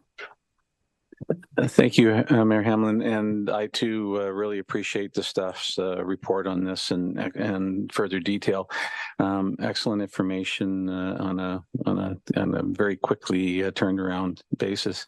I'm in consideration of the page 10, the first paragraph on page 10, where staff outline that they understand that housing supply is needed as one tool, but caution that there is a difference between actions that will accelerate housing supply at all costs versus actions that will increase supply. And it goes on, staff suggests that if council wishes to simply concentrate on speeding up supply, then they could return to a different list. But I certainly support the tack that staff has put forward with their recommendations. Regarding what's being suggested by my fellow councillors, I support number 12. I look at it as we're going to service our borders anyway. If it turns out that we can enlarge the system at that point and do something with the sister municipality that increases the density in that area, I'm favorable with that. I'm keying on the word responsible in the recommendation as to mean just that. It's not a case where we're creating sprawl, because certainly it could, and I'm looking at it as probably in the same vein as staff have when they put that recommendation forward on the table. In regards to Councillor Bain's suggestion about item number 66, replacing our 5th priority, I just had one question through to, I guess, to Director Valentine probably. It talks about the, I just got to look at it again to remember exactly what it says. I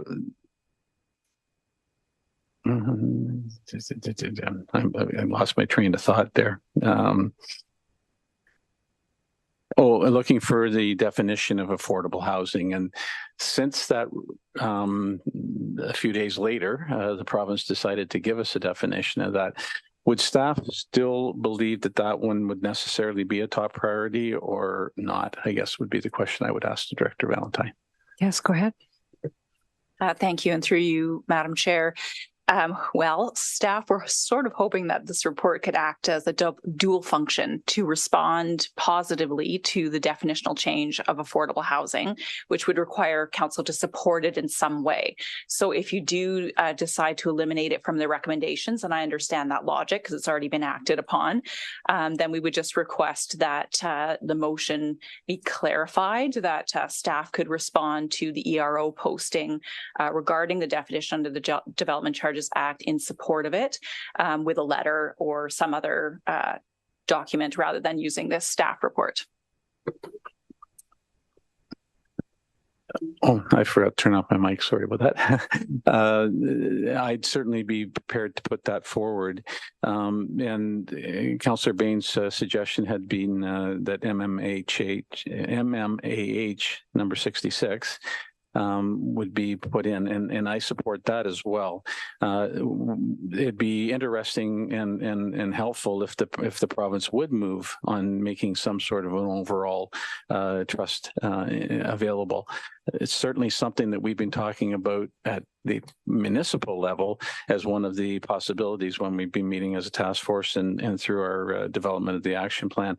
So I do support that one coming in as number 5. And I with the references that staff are looking for, and I do support number 12 to continue to be a top priority. Thank you. Thank you. Any other comments? Yes, Councillor Ring. Thank you very much. Through you to Director Valentine, but the definition of 65, was it changed in any way to what we were recommending as a task force, to what we feel the definition should be? Yes, go ahead. Thank you. And through you, Madam Chair. Yes, the definition returned to an income-based measure, and the target would be the 6th decile household income, which is within our 4th to 6th decile target range for the Affordable Housing Master Plan. And an important consideration is that those deciles would be calculated on a municipality by municipality basis rather than a regional market area, which could skew those numbers quite differently compared to what residents in Collingwood are experiencing. So overall, staff are quite pleased with the definition and would be supportive. Thank you. I felt the same way. I just wanted to make sure that's the way staff felt. Thank you. Any other?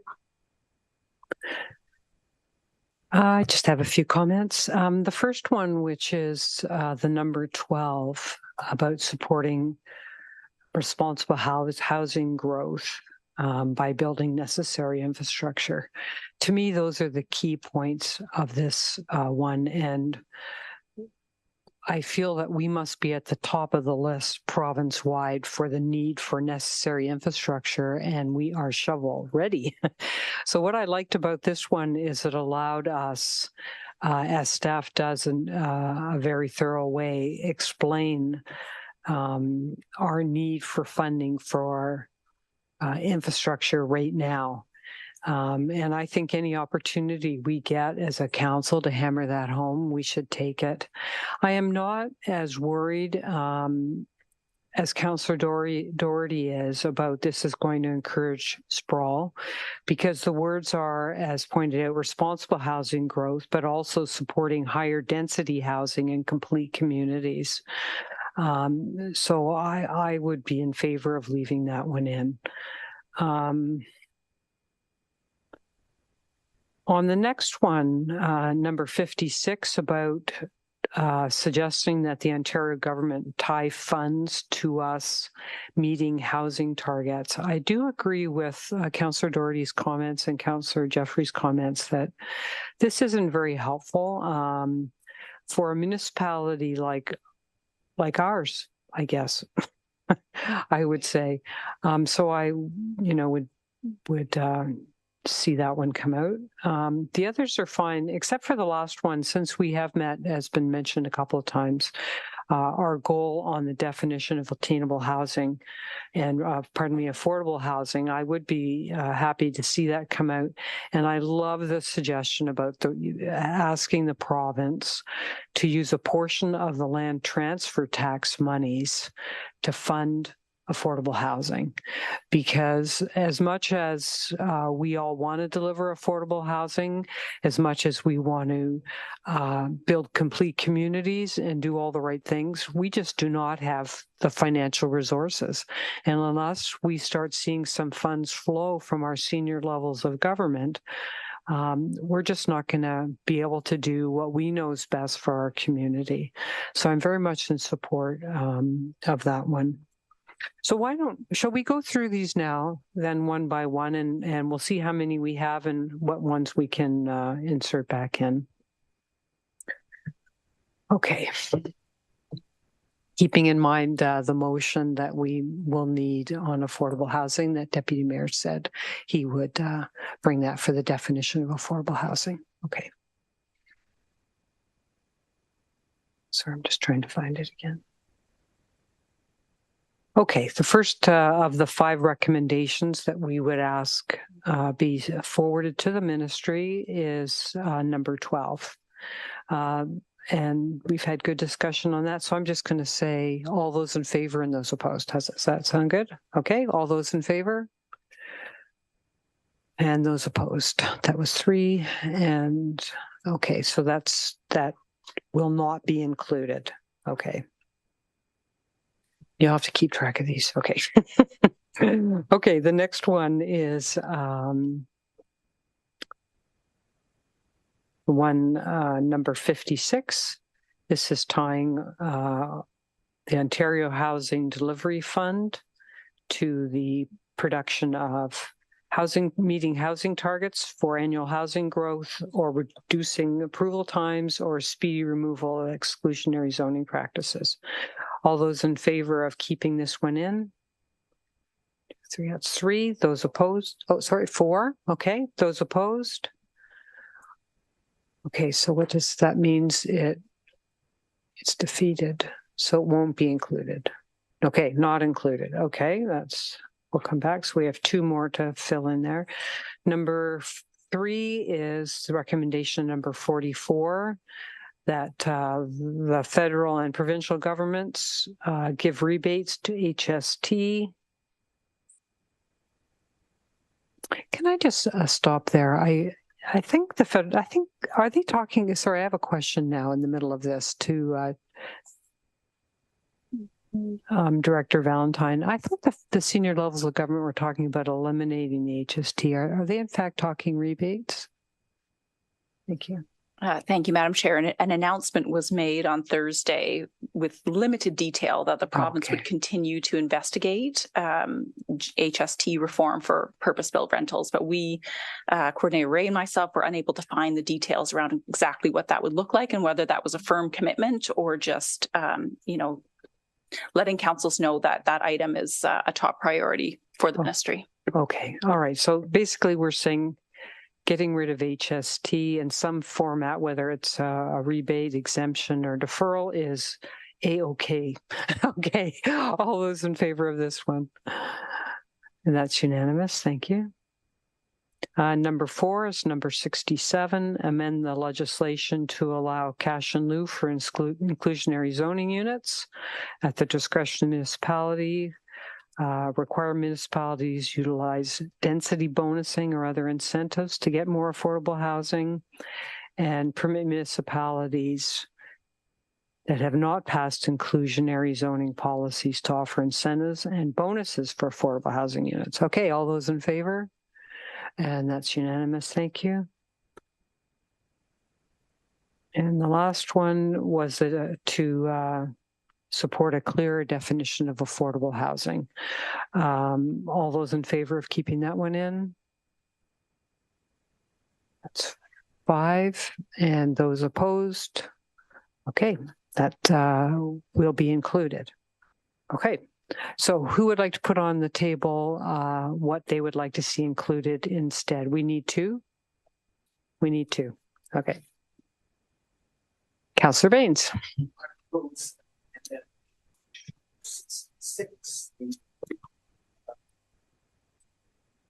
Affordable housing, the create an affordable housing trust from a portion of the land transfer tax revenue. Okay, all those in favor? Oh, we need a seconder, sorry. Deputy Mayor Fryer seconds that. All those in favor? And that's unanimous. Thank you. Do we have anyone who'd like to suggest another one? Oh, just one more. Councillor Doherty.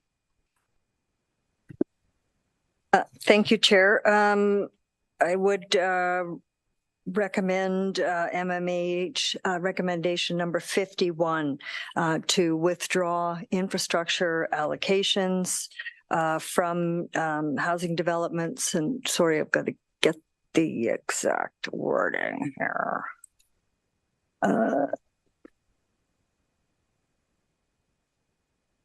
from any permitted projects where construction has not been initiated within 3 years of build permits being issued. Okay, and Number Director 51. Valentine would just like to offer a comment here. Go ahead. Thank you, Madam Chair. Just wanted to remind Council that the town has already actioned this recommendation. We do have the ability under the servicing capacity allocation policy to withdraw servicing capacity at actually 3 different points within the development process. And 2 to 3 years is the timeline, depending on the context and development application at play. So we've already actioned that one. That doesn't mean to say you may not want to reinforce it to the province, but you might want to use another priority in its place. Thoughts? Yes, go ahead. Thank you. And yes, of course, I was aware, and it's a great initiative that we have shown leadership on.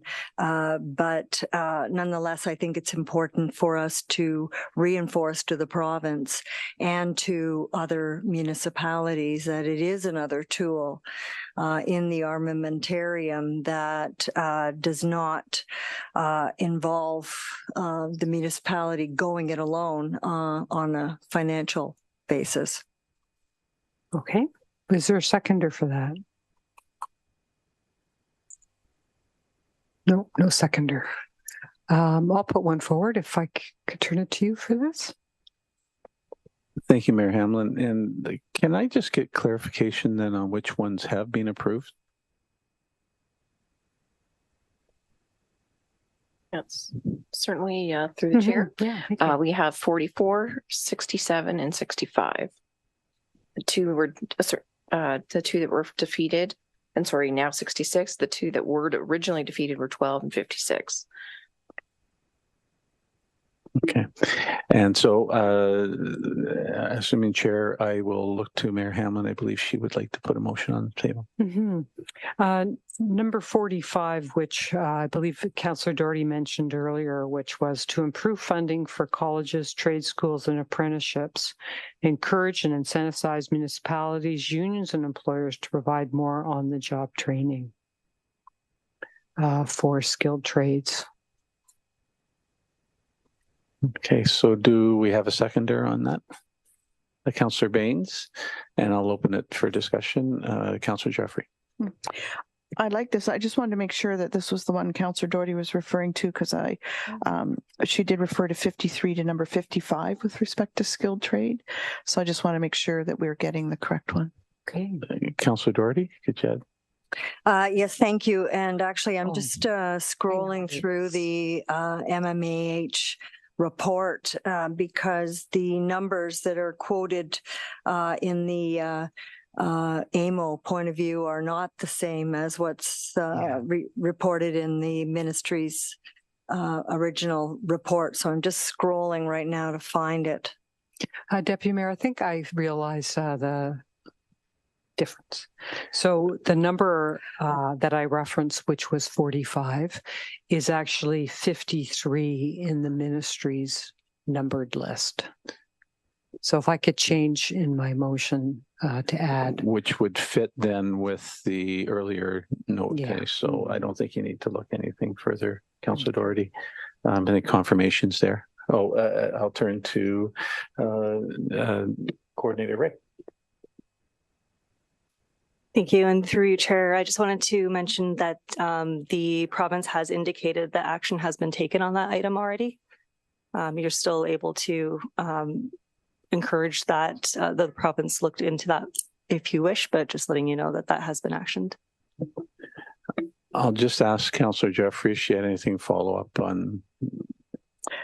No, I was just wanting to make sure that we had the correct number that the mayor wished us to consider. And I believe Councillor Doherty would like to speak. It half up. Thank you. Is it appropriate, because we haven't actually voted on the mayor's suggestion, or are you casting that aside? No, I'm keeping it. Because I did find the appropriate numbers in the ministry's original report. Okay, and we have that motion with Councillor Baines seconding it. Does it need to be amended? Is it a different Yes, it would be recommendations 45 or 47. They're very similar. One is just 45 is improve funding for colleges, trade schools, and apprenticeships, encourage and incentivize municipalities, unions, and employees to provide more on the job training. And number 47 is recommend that the federal and provincial government prioritize skilled trades and adjust the immigration points system to strongly favor needed trades and expedite immigration status for these workers, and encourage the federal government to increase from 9,000 to 20,000 the number of immigrants admitted through Ontario's program. Mayor Hamlin, either of those, sorry.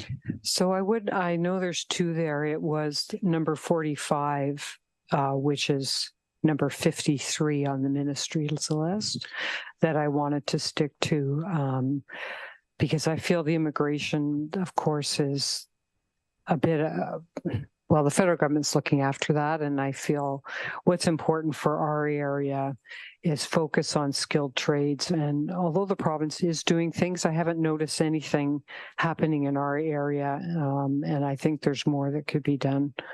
So the proposal you've put forward is the same. The number is the same, right? Yeah. Thank you. And is Director Valentine? You have something? Thank you so much, Chair. I do want to acknowledge that the numbering is confusing. We've got the numbering from the original task force report from 2022, but the ministry had then renumbered those in a different manner, and they wish us to use that renumbered scale, which we have for all the other recommendations. So this is actually recommendation 53. So just to be clear, so that we don't mix our numbers in the resolution, but the ministry has asked that we use, if you're referring to your staff report, those grade numbers along the far left edge. So Mayor Hamlin, we will be changing that to 53. Yes, okay. Anyone, Councillor Ring? Thank you, Deputy Mayor. On the mayor's motion, right? Yes. Could I ask the coordinator Ray or Director Valentine, as mentioned, and I know that the mayor had acknowledged that, yes, the province is doing something. Are we going to get any more by putting this particular one down as our priority, or should we hope that it's working well enough with the province and we prioritize something else? To Director Valentine. Yes, thank you. And through you, that's a challenging question, Councillor Ring. The province has noted that as an item that's already been actioned. Coordinator and Ray and I don't necessarily have all the details of how far they've gone down that path. But if this is a strong priority for council, we would encourage you to include it on the list to underscore that whatever action's been taken, more action is indeed required within this area.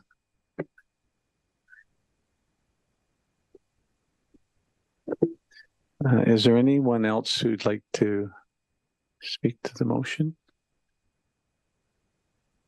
Then we will call, sorry, you like that? Okay. We'll call the matter to a vote. Yes. Do we need the motion read out? I don't believe so. It's to include number 53. So all those in favor? And that's carried. And I will turn the chair back to Mayor Hamlin. Okay, thank you. Clerk Almas, are there any others we need, or have we reached 5? Thank you, Your Worship. We do need the resolution to receive the report. Yes. And then the last component of it, but we do have our 5. Okay, thank you. Okay, thank you, Council. That was good discussion. So, yes, go ahead. We took 5 away, but I believe that Director Valentine suggested that we may need to give some clear direction in regards to that one. So will we do that at the end with a separate motion, or how do we do that? We could do it now. There's no magic to the order. If you'd like to add that now, it's fine. Well, the words I would use would be whatever Director Valentine says right now. That's the best way to draft motions in my view. Do you want to repeat what you said earlier? Well, thank you, Madam Chair. However, my records show, and I would look to Clerk Almus, that we did indeed keep number 65 in the report, which is the definitions. Therefore, the original staff recommendation to use this report in two different manners, one for the prioritization and the other to respond to the ERO posting. So no further amendments would be required. But thank you for that consideration. Yeah, thank you. Okay, so we'll go through these items here. So the first part of the recommendation was to receive the report. All those in favor? Yes, carried. Thank you. The second one is that we submit a response based on the contents of this report. Now, what I maybe for the okay, so I'll say as amended by council resolution. All those in favor? And that's unanimous. And the last one, that the report be submitted for these two purposes and any future consulting opportunities on the HST as amended. All those in favor? Okay, that's unanimous. Thank you. Yes, go ahead. Sorry, Mayor, there was one other amendment that I wished to add, and that was that this recommendation be copied to the Association of Municipalities of Ontario. Of course. Would there be a seconder for that? I have Councillor Jeffrey. All those in favor? And that's unanimous. Thank you. Okay, we have two motions on the agenda. The first one belongs to Councillor Jeffrey. Please proceed. Thank you, Mayor Hamlin. That council requests staff review the response to parking concerns raised by the owner at 31 St. Marie Street with a view to consider the removal of one parking stall and report back to council before finalizing with the resident. Okay, may I have a seconder? Councillor Baines, any discussion on this one? Do you wish to add anything? No, except to say that I would appreciate going back and revisiting and having a discussion with council, because I'd like to have some input depending on what comes back in terms of the potential for parking with a lot completely adjacent there, a full town lot that's not always full, the distance to the fire hydrant, and those kinds of things that we can talk about that aren't similar to other locations within the town. Okay. All those in favor? And that's unanimous. Thank you. I'll turn this over to you, Deputy Mayor. The next one. It's item 11.2. Yeah, I just had to bring up. I had my staff report still up. So we have a motion that I will read in. And it's forwarded by Mayor Hamlin. Whereas the Mayor's Golf Tournament has been an event hosted by the town of Collingwood for a number of years and has not proceeded since COVID. And whereas the event uses significant staff time, however, built community connections and raised funds for local charitable organizations, be it resolved that council requests staff to allocate the appropriate funds and resources in the 2024 draft budget for council's further deliberation, which may include a golf tournament or other fundraising event of similar caliber. And that staff be directed to review the existing 2017 Mayor's Golf Challenge reserve policy and provide any recommended updates for council's consideration. So that's moved by Mayor Hamlin and seconded by Councillor Baines, and I will open for discussion. I'll ask Mayor Hamlin if she'd like to speak first or last. I'll go last. Thank you. Thank you. Anyone wishing to discuss? Councillor Doherty. Thank you, Deputy Mayor. I will speak in support of this motion. This particular event has attracted very large numbers of participants and has also raised very significant funds in the past for various nonprofits. The last couple of years were for Special Olympics, and as I understand it from Special Olympics, Olympics organizers, it was actually a significant portion of their total funding. So I would very strongly support the reinstitution of this particular charitable event. Anyone further? Councillor Jeffrey. Thank you, Deputy Mayor.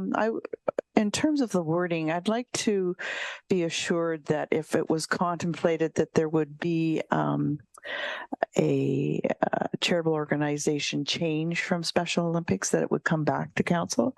I've always believed in speaking to this matter in other terms that this is a demographic we don't serve in any other way. So if there was going to be a proposed change as to the organization benefiting from the mayor's event, that it would come back to council to be considered, or that the clerk recommends some wording that go in here that would assure that there would be no change unless it came back.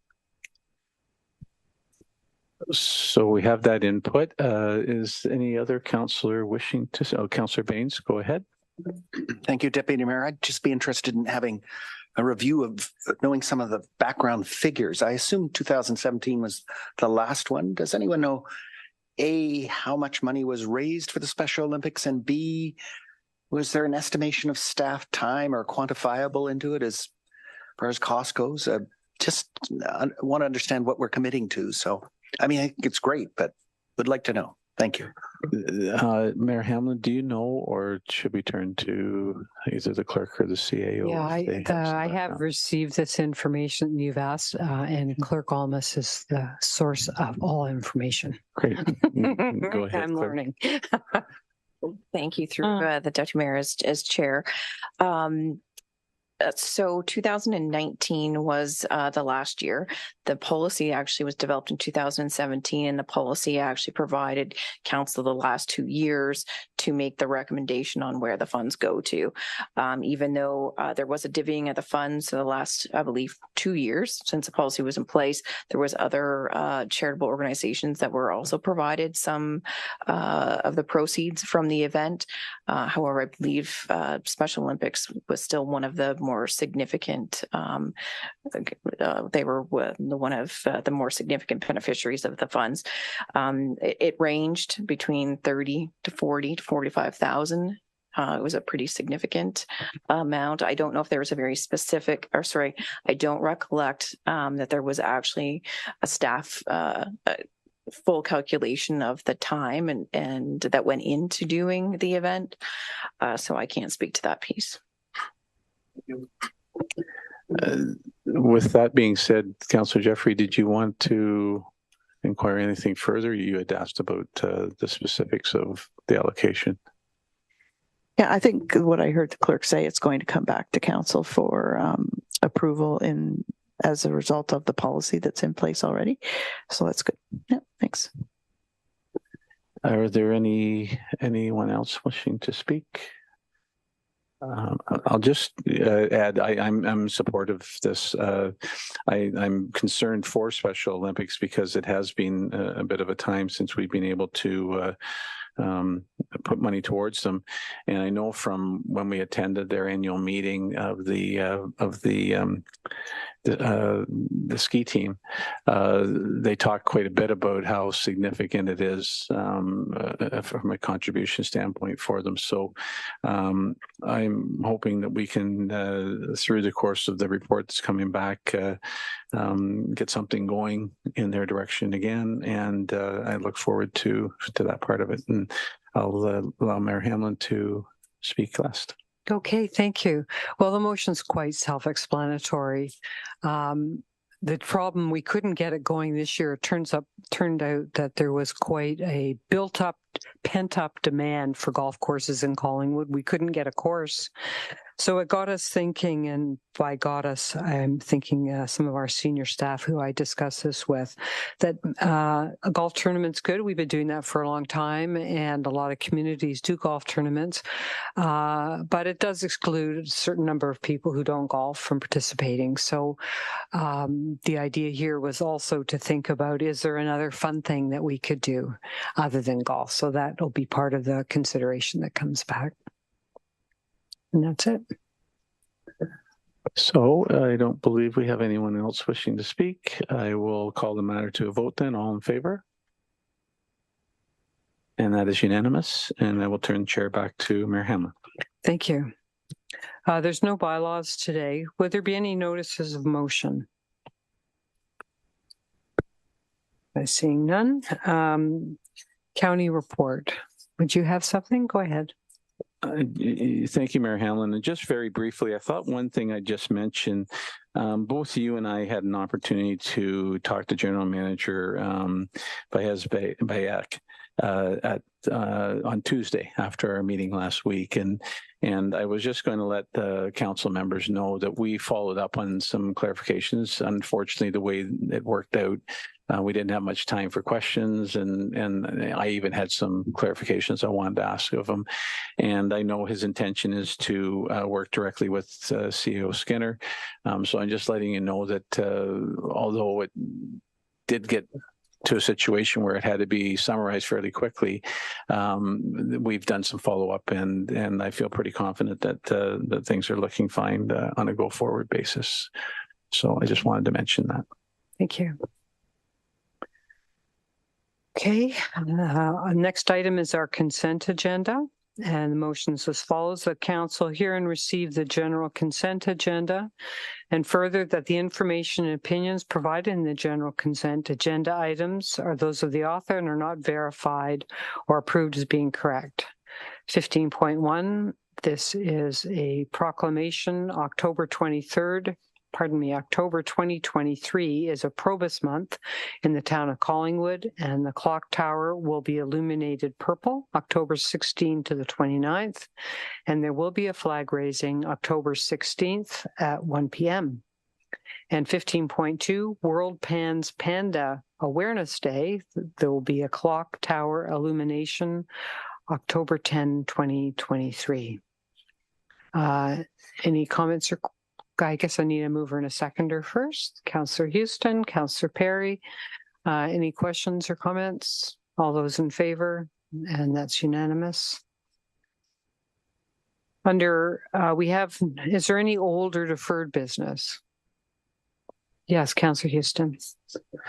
Thank you, Mayor. I'm not sure if this is the appropriate time, but I was hoping to get an update on the status of phase 3 of the Arts Center and the steering committee that we had voted on. This would be an other business matter. Okay. So we'll just hold that thought till the next item. Okay. Any other old or deferred business? Okay, so under other business, we have 2 items on the agenda plus the one that Councillor Houston's just mentioned. The first one, I'm going to turn this over to Councillor Perry, who's going to address Cranberry Boardwalk Trail construction. Thank you, Mayor Hamlin. We do have some slides that are going to show on your monitors if you want to have a look while I read through this. Over the past couple of weeks, I've had the pleasure of spending a few hours with the crew of volunteers out helping to build the Cranberry Marsh Boardwalk Trail. So I thought I would share a little bit of history and pictures on this hidden gem. Going back to the year 2000, the idea of building a trail around the Cranberry Marsh began to germinate. In 2016, George Christie, Wayne Caswell, Jack Marley, Dave Stamper, Jim Stewart, and a few others started in earnest. With the help of the town, the initial boardwalk got started and reached a turnoff to the Pretty River Academy by fall of 2017. At this point, the idea of using repurposed wood for the decking was adopted, while the town continued to supply the 6x6 pressure-treated lumber that provided the under support for the trail. The repurposed sources started with the marina, then came the wood from the Harborview Boardwalk that was rebuilt. The latest came from decks that were replaced at Mariners Haven and the Collingwood Ski Club. Other sources were from local citizens who were replacing their decks. In short, wherever George heard there was a deck being replaced, he and his ever-expanding group of volunteers were over pulling nails, removing screws, and cutting the boards into 6-foot lengths. These were then taken over to the trail and hauled to the end of the current construction area. I will add that they've built a wagon to pull all the wood down to the end of the trail. It's quite an amazing scene. This year has seen the completion of another 15 sections, about 180 feet. This brings the total length to over 5,500 meters, with 13 more sections to go before the boardwalk will end approximately 100 meters behind the Georgian Bay Hotel, with the long-term goal of connecting to the Georgian Trail. This is an exceptional project and involves a lot of volunteers and the vision and drive of George Christie. I will add that this boardwalk is being built 1 6-inch wide board at a time, and the majority of these dedicated volunteers are well over 70 years of age, and in some cases in their mid to late 80s. The trail is accessible from Cranberry Trail East at the north end of Dawson Road, or from the Vacation Inn Trail. Just watch for the sign. I'm very comfortable in saying that this council and town are extremely proud and thankful for their contributions. And as an added bonus, Jessica Owen is doing a more in-depth story on the boardwalk and the volunteers involved, with the hope that the story will be in Collingwood Today sometime next week. Thank you. Thank you so much for that great news story. I will add, if you get a chance to go down there and walk it, it's mind-boggling what these guys have done. They're standing, if you can see by the pictures, they're standing in pretty well knee-deep water, putting this all together and hauling it in. And the trail is constructed to allow water to flow underneath and animals to move back and forth, so it's not blocking anything. It's quite an amazing achievement that these guys have done. So thank you. Well, thank you for bringing that forward. Okay, next one, we are going to hear from CEO Skinner on our expanded water treatment plant update. Thank you, Mayor Hamlin. This is one where I hope you all be in support. Potentially there may be some improvement suggestions. And in general, for the update, it was mentioned last week that there was a meeting coming up with the development community. The mayor did walk through the situation and the numbers on behalf of council, and many council members were able to attend, as we were pleasantly surprised that the mayors of the town of the Blue Mountains, Clearview, and New Tecumseh also attended in person. We do have a deep appreciation as well for the Georgian Triangle Development Institute, the individual developers, the builders, the engineers, and others who attended. They had excellent questions, and the event was covered in the media. Thank you. We did have some conversation about a task force related to how developers could see enabling an award. The draft task force purpose that we put together since that meeting includes to determine and evaluate options to fund the $270 million for the drinking water treatment plant, with intention that decision makers have advice and recommendations by Friday, November 3rd, to enable an award or non-award decision prior to Friday, November 10th, 2023.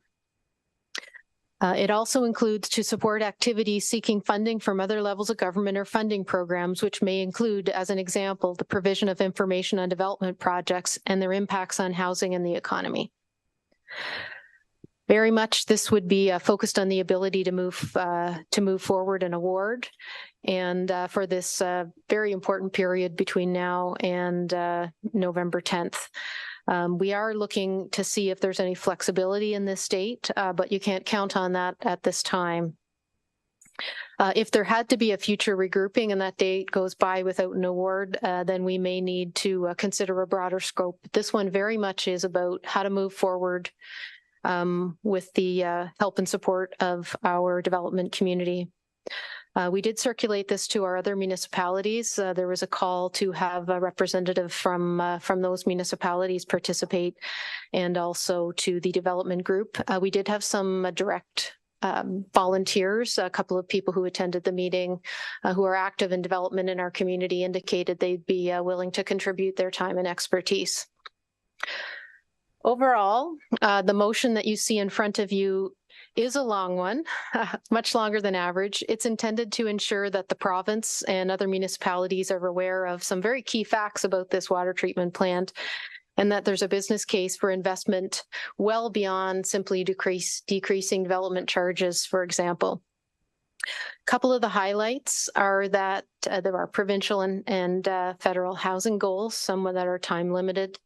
The Great Lakes as a resource for all of Ontario, that we're leveraging existing water infrastructure, including our large capacity intake pipe, a 60-kilometer pipeline southerly to New Tecumseth that has outtakes in Clearview and Essa and Simcoe County, and we have an existing infrastructure going westerly to the town of the Blue Mountains in Grey County.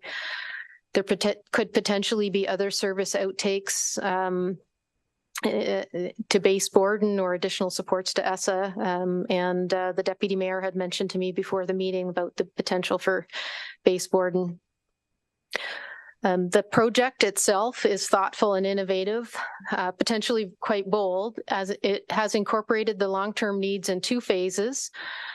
The current bids, which provide substantial capacity increases in 2028, including over 9,000 development units for Collingwood, which upon agreement could be shared with the town of the Blue Mountains, and about 14,500 units for new additional units. These are all additional units for New Tecumseth. It enables further step capacity increases to meet municipal water needs for almost 36,000 additional housing units and or the equivalent in industrial and commercial uses. So this is just not looking at today, and it's not just Collingwood, it's all of us in the area, and we've looked, well out into the 2050s and beyond for our needs. And we are growing at one of the quickest rates in Canada. We have approved and in-flight development applications and industry waiting and willing to support the delivery of housing and industrial growth, and a new area hospital proposed for Collingwood. And we do have bid prices that have increased our projected cost from 120 million to in the range of 270 million. Another comment I received before the meeting, also from the deputy mayor, talked about the last known cost when we updated our development charges study. At that time, we were projecting an overall cost of 50 million, of which the town of Collingwood would be paying 8 million. So it may be worth also at your direction to include this very important figure and how large the change has been from that basis. The project is shovel ready. And if the bids do expire in November, increases to build this same plant are likely to increase. The remaining capacity in the plant was presented to council a week or so ago. It's about 2,000 units plus any interim capacity. And if we're not able to proceed to build now and get the water flowing in 2028, the regrouping and delay while that happens will likely stymie growth and last into 2029 and potentially beyond, certainly affecting provincial and federal target achievements. So what we've recommended to council is that you would direct that in collaboration with New Tecumseth, we prepare a letter for the provincial ministers of municipal affairs and housing and infrastructure, including our MPP Saunderson, that would provide a high-level case for provincial investment and ask that the province appoint the provincial land and development facilitator to work with us to co-develop a solution that would see provincial support. We also have included here that council seek the support of our federal MP Dowdle to pursue support from the federal government, and including any of the funding programs that are federally sponsored, such as the CMHC Housing Accelerator Fund, I would see in there, to which we've already applied. And that pending your endorsement, that we ask the councils of the town of the Blue Mountains, Clearview and Essa to provide resolutions in support of asking the province for these, the provincial land facilitator and the support and the federal support, and that they allocate a person to participate in the short-term task force with developers that we've just mentioned. So pending your improvement suggestions, I would ask that you endorse this motion, and we will continue our active outreach to other levels of government and hopefully with our sister communities. Thank you. Thank you very much for that detailed explanation and moving this on to the next step. Clerk Amos, given that our CAO has gone over this in some detail, is it still necessary for me to read this in for the record?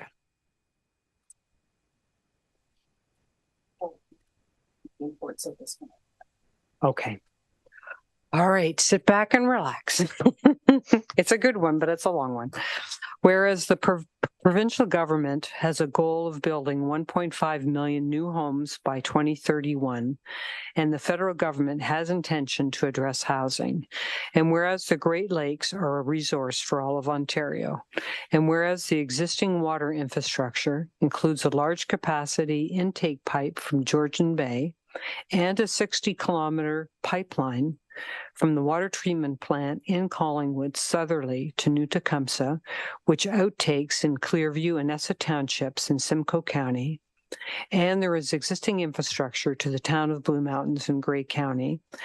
And whereas the environmental assessment of the water treatment plant incorporated 2 long-term needs with 2 phases.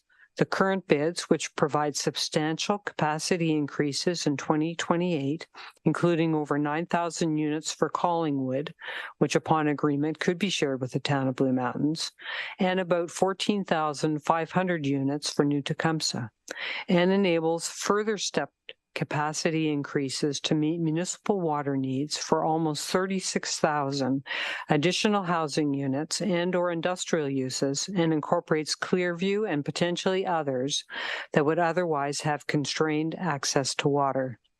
And whereas this area is growing at one of the quickest rates in Canada and has the approved and in-flight development applications and industry to support the delivery of housing, industrial growth, and the proposed new area hospital in Collingwood. And whereas the bid prices received for the expansion of the water treatment plant, the total project increased from, and here's the amendment proposed, so I'm going to read it right in, from 50 million to 120 million to now 270 million, and is not affordable for the current developers, ratepayers, and taxpayers to fully fund this project. And whereas the project is shovel-ready with bids valid until November 10, 2023, and likely to increase if they expire, and whereas the remaining capacity in the plant is about 2,000 units plus any interim capacity, and a non-award will stymie growth and last into 2029 and potentially beyond. Therefore, be it resolved that Council direct that in collaboration with New Tecumseh, a letter be prepared for the provincial ministers of municipal affairs and housing and infrastructure, and include MPP Saunderson, providing a high-level case for investment, and ask that the province appoint the provincial land and development facilitator to co-develop a solution. And that Council also seek the support of MP Dowdall and pursue support from the federal government, and that the councils of the town of the Blue Mountains, Clearview, and Essa be approached to provide resolutions supporting the requests of other levels of government and to participate in a short-term task force. Seconded by Deputy Mayor Fryer, moved by Deputy Mayor Fryer and seconded by Councillor Jeffrey. And this was with the amendment I've read in, unless I hear otherwise. Okay, any comments, Deputy Mayor? Thank you, Mayor Hamlin. And I just would start off first. I'd give a little bit of reasoning behind the inclusion of the 50 million. I think it is a little straightforward, but I just wanted to clarify that. And then in regards to, I guess it's number 9 and number 10, I have some minor suggestion in regards to each of those. So in considering what's been put in front of us and really appreciate a detailed motion and explanation that the CEO has provided. In considering it, I'm completely in support of submitting in partnership with New Tecumseh a formal request and the other actions proposed in the motion, and as soon as possible. The idea of the 50 million is based on the fact that it is in our DCs. It's currently what our DC rate's based on, and it is the initial estimate we had. And I think that that should be part of the motion, because we're referring to the way the costs have escalated. And I do believe, for various reasons, and not no small part being the unilateral push on municipalities for new housing, and that's the root problem that's impacting us here. The Housing Accelerator Fund is provided, but it's just a step forward. It's not enough to cover all the shortfalls that were raised. Whether or not the HST will be, I'm doubtful, but anything at all will be helpful. And as they clarify that, it'll be extremely important. And then as they push forward with affordable housing and how they're going to be treating our ability on the DC side of it as well. So as I said, the only small things I would like to review is in the CEO's explanation just now, you did mention business case. And I noticed in I guess it's the 9th motion, which is the therefore be it resolved. It says high level case, and I had inserted business into that as well. So I propose that it say providing a high level business case for investment. I do believe that's the intention of the word case. I just like to have business in there for my own personal reasons, I guess. And then in regards to the next one, in regards to looking for support from MP Dowdall, the CEO also mentioned that I asked about baseboard, and we haven't had any direct communication with them. And I do believe that if we included some wording here in regards to baseboard, and it could be of assistance to MP Dowdall in looking into ways that he can perhaps support us going forward. I do believe the base is part of ESSA. I know we've been talking to ESSA directly, but it is federal, and ESSA wouldn't have any jurisdiction over what they decided in regards to water supply. They've been approached in the past. I do believe that there's always an opportunity there. So those small additions I would like to see. And other than that, I'm very supportive of the motion. Okay, thank you. So I'll just ask the CAO then about her comments about providing a high-level business case. Does that meet the intent? Thank you, Chair, and thank you, Deputy Mayor. I don't have any concerns with the idea of providing a high-level business case. I just didn't want to get direction from Council that you wanted the full business case to be in the letter, because I think that's some of the things that we're still doing, like exactly what is that ask? And part of that is some of the conversations that we're having, we hope to have very soon with developers. So high-level business case is fine, and then a more detailed business case will certainly be developed as we move forward together. I did have a small concern with the baseboard piece. It's not a big one. I'm happy to have them identified as potential future user. Right now, with the capacity that Director Slama and the team have been able to put forward, it has all been spoken for by the various municipalities. So to supply the base, which certainly might be a possibility moving forward, we need to decrease someone else's notional supply, not all of which has been fully contracted for. So we just treat that somewhat lightly, that I don't have a concern with having a conversation with them, but we don't have supply to offer unless we negotiated that through a couple of the partners. Just as a follow-up then, Mayor Hamlin, I'm very supportive of that. Then I understand what you're saying. It's not part of the current facility project that's being put forward. So, but the intention is to share or have conversation with MP Dowdall about it anyway. Great. Thank you. Okay, so you wouldn't be adding in that part, but we still have the high level business case. Okay, would there be anyone who would second that addition of the word business? Councillor Perry, thank you. Can we vote on that amendment now? Okay, we'll just vote on that now. Do you have a comment on that particular amendment? To add business to high level? No, I am in support of that. Okay, let's have a vote on that. All those in favor? That's unanimous. Thank you. Okay, and you have a comment?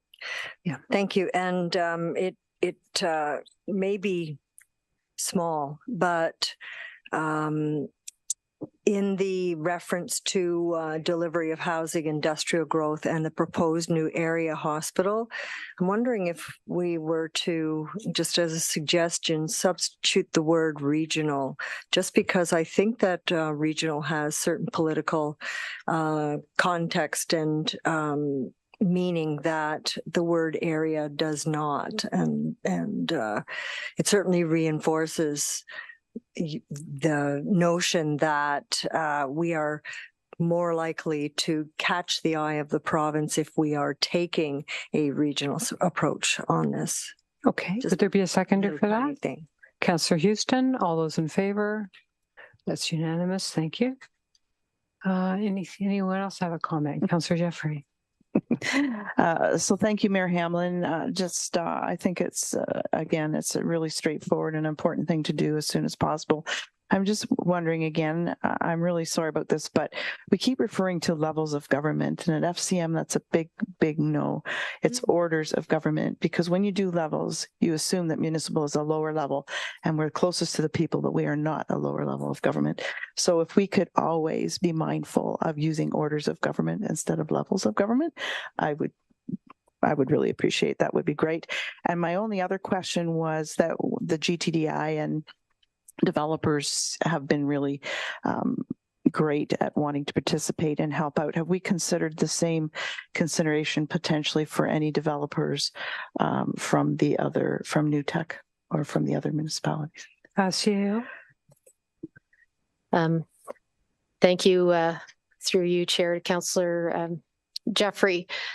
Yes, in the draft terms of reference, we've suggested that the membership for the task force, we've suggested that there be 2 persons from the town of Collingwood, 1 from New Tecumseh, the Blue Mountains, and Clearview, and up to 6 representatives from the building and development industry, ideally including experience in early payment agreements or equivalent for servicing plants, at least 3 principals of builder or developer companies, persons with strong business interests in Collingwood, New Tecumseh, the Blue Mountains, and Clearview, and at least 1 person active within the Georgian Triangle Development Institute.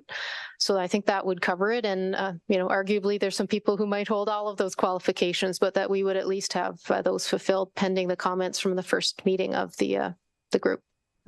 That's terrific. Thank you. Did you want to make, is this a motion to change the word levels of government to orders of government? Yes, I would make that. Okay, please. Is there a seconder for this? Councillor Baines, thank you. And I learned something today. Thank you for sharing that. Okay, all those in favor? Thank you. That was unanimous. Any other comments?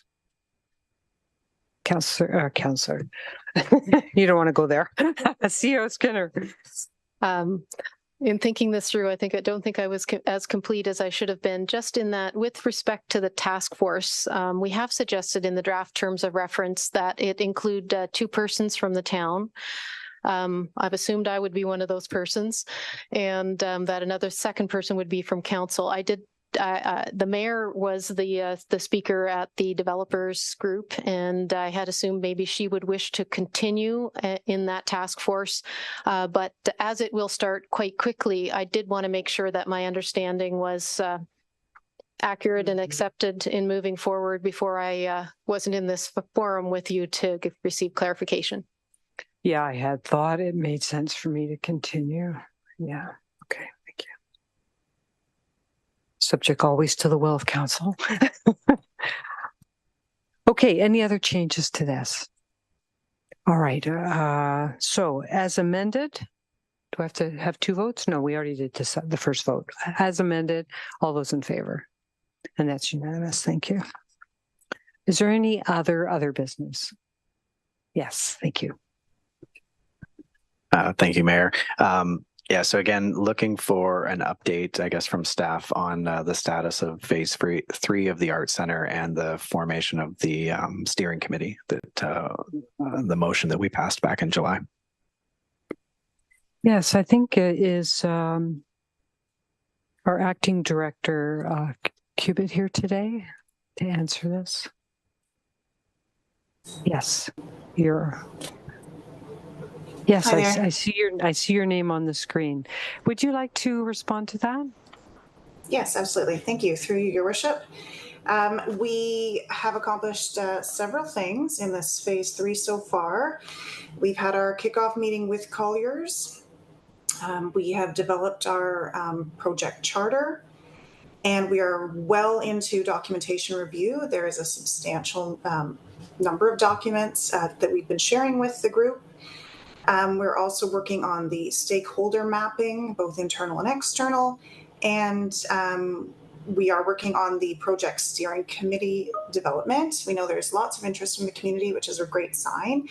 And update on that, we are having a meeting this Thursday, and we hope to have more details following that meeting specifically about the steering committee. And those details will be shared as soon as they're confirmed via our standard communications channels, including the Engage Collingwood page that we have for this project.